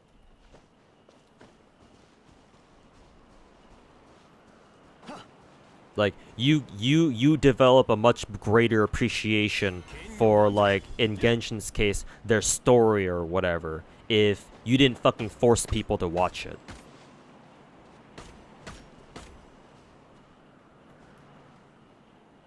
But because MiHoYo's decided to force people to read the story, or they're trying to, it just ends up alienating a big part of their player base who don't really care about the story. Or maybe they once did, but they don't care about it anymore. So that just ends up doing the exact opposite. Because most people don't give a shit about how much effort that's gone into, like, developing a video game. They don't care about that shit. They just want to be able to play a game and that's it. I don't have to actually fight these guys now, do I?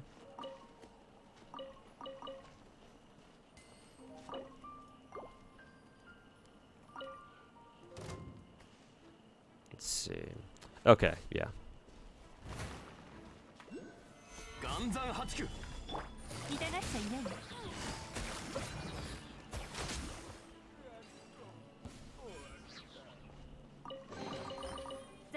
The goats are actually bored 2.0. They actually haven't gotten hit by one yet so far. But I don't doubt it. Let's see. Okay, it's already 9 o'clock, so I'm gonna have to head off pretty soon here. Go download Halo MCC.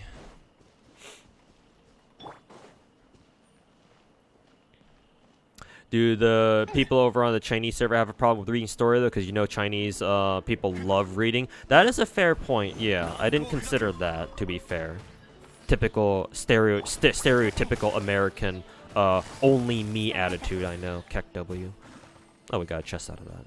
That is a fair point. Yeah, if the Chinese players don't have a problem with it and they appreciate the story, then whatever we say is just null and void. Because like obviously the game is made for Chinese players first and foremost.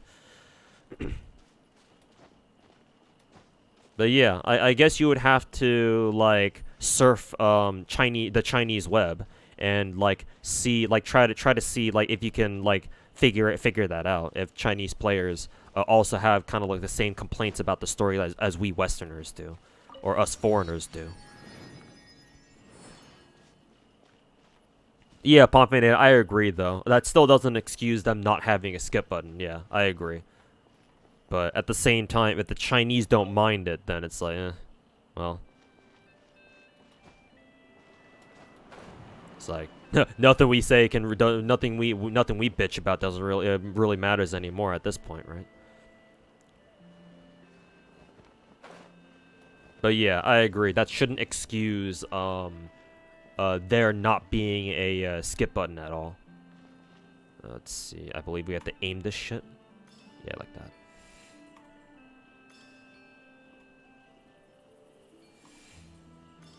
There we go.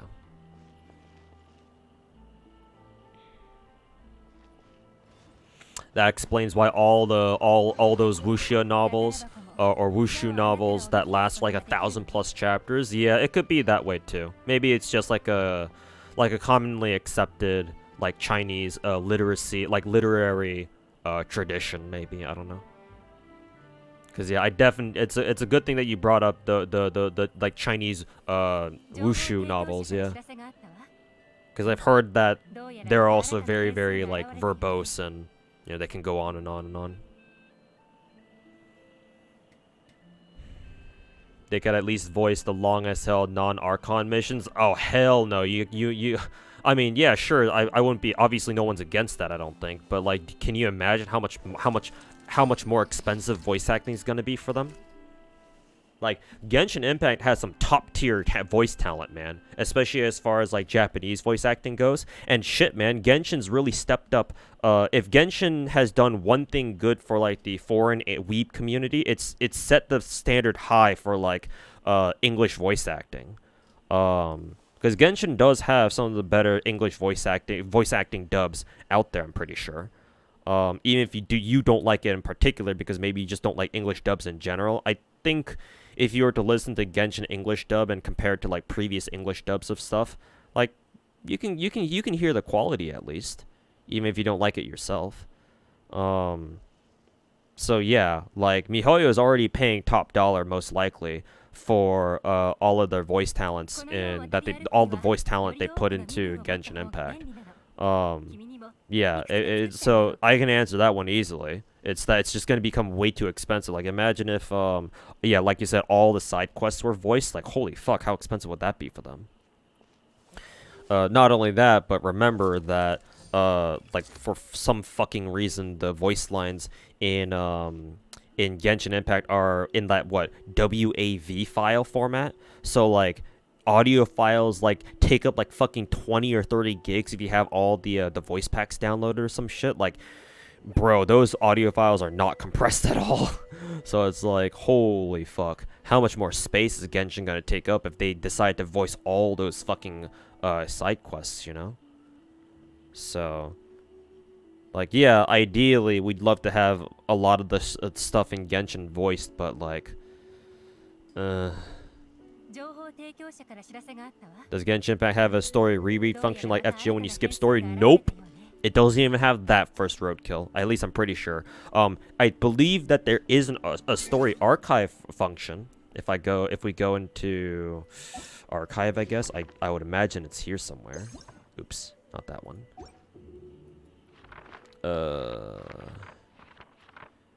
Travel log maybe? Yeah. It does. The issue with this is that it doesn't actually replay the scenes. It's literally just the transcript. It's just their lines that they say. So you can hear them talk, but you can't actually see the scenes themselves. The reason I think this is the reason why I think this is the way it is because it's a 3D scene. So some things might be weird, but then again, like, how hard could it be to like just like pre-record scenes, right, and just allow you to replay them? But it's super weird. The fucking story replay function in this game is fucking trash. Like, if you want to go back and like revisit or rewatch a part of the story that you wanted to go back and watch, you can't do it in game. You have to go on YouTube and like look up a particular chapter that somebody happened to record. And I'm sure there are plenty of people out there, because as soon as people realize, oh yeah, this game doesn't have a story replay function, like a proper one, yeah, people have started recording the story for it. So I'm sure you can, I'm sure there are plenty of channels out there that are recording the story, right? But, yeah, no, it doesn't even have that. So that's fucking lame. Just read a book, man. Who's playing games to read? Well, some games have great stories. It's just that I don't agree with games forcing you to read them. Like, you can have as long of a story as you want, as long as you give me the option to skip them if I don't feel like reading it, right? Yeah. Ain't nothing wrong with having a long story, but, don't force me to fucking read it. Give me a choice at least. I see a chest in the distance. Ugh.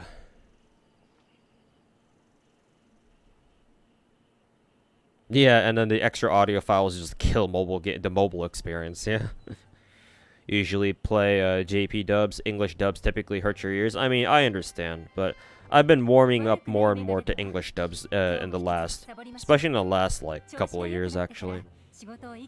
Because English dubs have been getting better.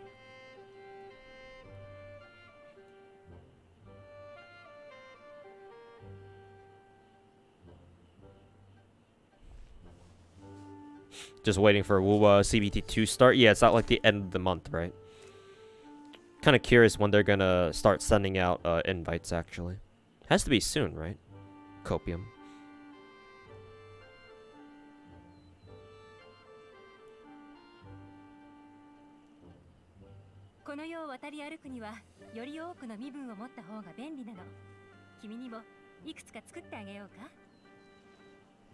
The more I listen to the this new Leeway region expansions soundtrack, the more I like it. I mean, Leeway's always had some of my favorite soundtracks in the game, so not surprising.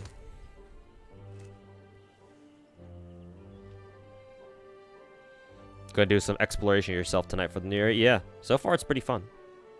I mean, I love exploration in Genshin, so this is right up it. So yeah, the fact that the new region is this fucking big is a huge dub for me. I'm really excited to just run around and try to do as much exploration as I can.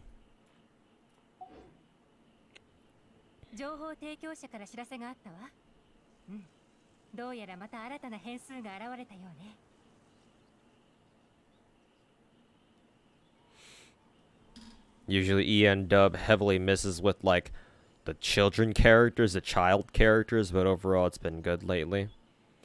Yeah, I get what you mean. Yeah.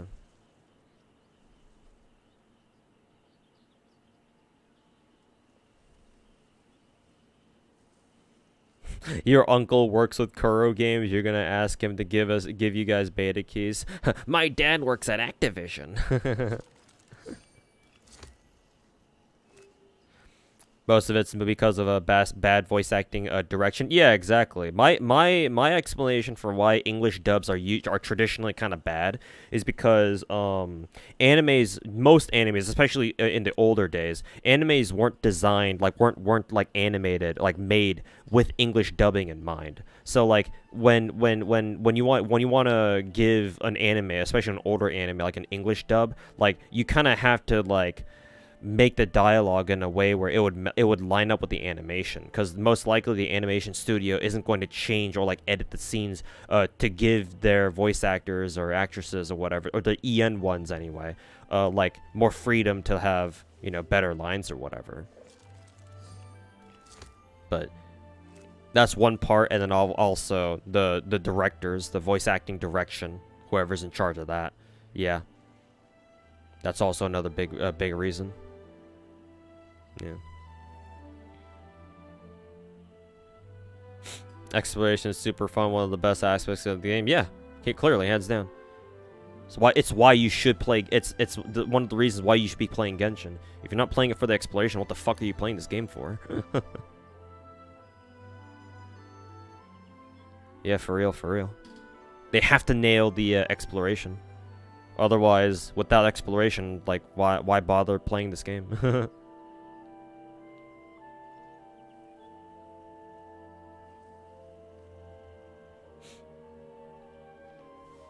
And the fact that they figured out how to make puzzles without forcing stupid gadgets, Fontaine and Liyue too have been very enjoyable so far.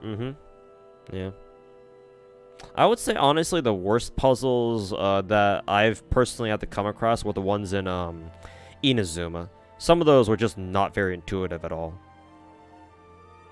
Like the dice, like the cube puzzles in Inazuma, like for basically all of them, I just kind of guessed. I was like, oh, does this work? Okay, no, okay, yeah.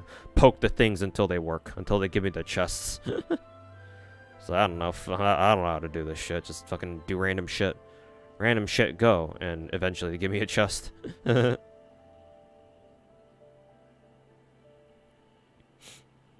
some Genshin voice actors and actresses say they barely had any direction and even some context for the scenes? Oh, that's funny.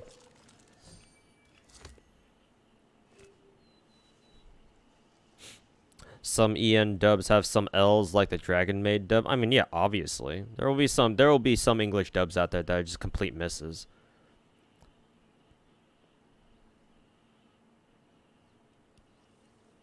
Like, yeah, of course. Not every dub is gonna be good. Yu Yu Hakusho's English dub is amazing. I'll take your word for it, actually, yeah. Just randomly attack those cubes. Yeah, exactly. Core memory unlocked from Liyue. Or not Liyue, Inazuma. I just realized, chat. Sorry, I'm going to be Coomer for a second. I just realized that Yelan doesn't really wear anything on the sides. I mean, obviously she's got that body stocking or whatever the fuck that is. And then that strap that connects the front half of her, like, chaps? Can we call them chaps? To the back of them. But then while I was zoomed out like this, I looked at that black strap on her hip and thought like, wow, that's like a really thick like panty string or some shit. And I was like, wait a minute. It's like, wait a minute, that's just my Coomer brain talking. Shit. I'm being sus again on main. Typical Tuhu behavior on stream. Because you have a crippling gacha addiction. Hey, just like me. Just like me, for real, for real.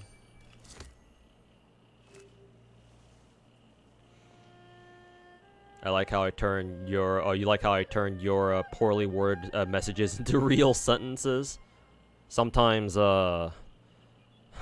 sometimes I do that.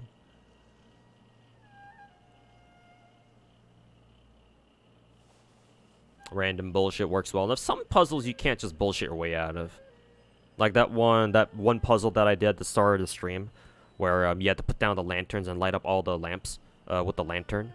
I don't think if you didn't know what you were doing, I think you would struggle with that, because you'd understand like, okay, like you need to light up all the lamps, but like how do you do that? Like you do need to kind of think with some of these puzzles. But usually, even for some of the harder puzzles, usually for most of the harder puzzles, like, oh, once you figure out the gimmick, it's like, oh, okay.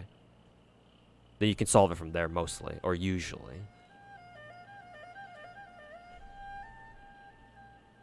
Yelan is the best design in Genshin, to you.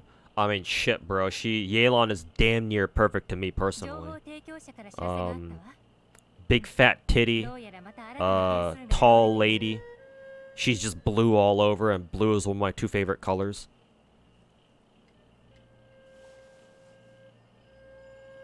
Honestly, the only place where I would dock her points from like my personal waifu calculator is like the fact that she doesn't have long hair. But like that's trivial at this point.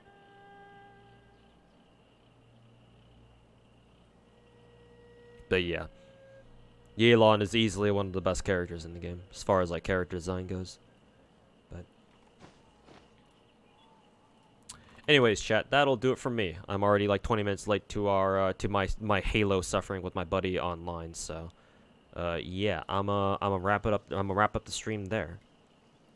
So Appreciate y'all watching. After thinking about it for 5 seconds, you would say Yoimiya tops it for you in Genshin.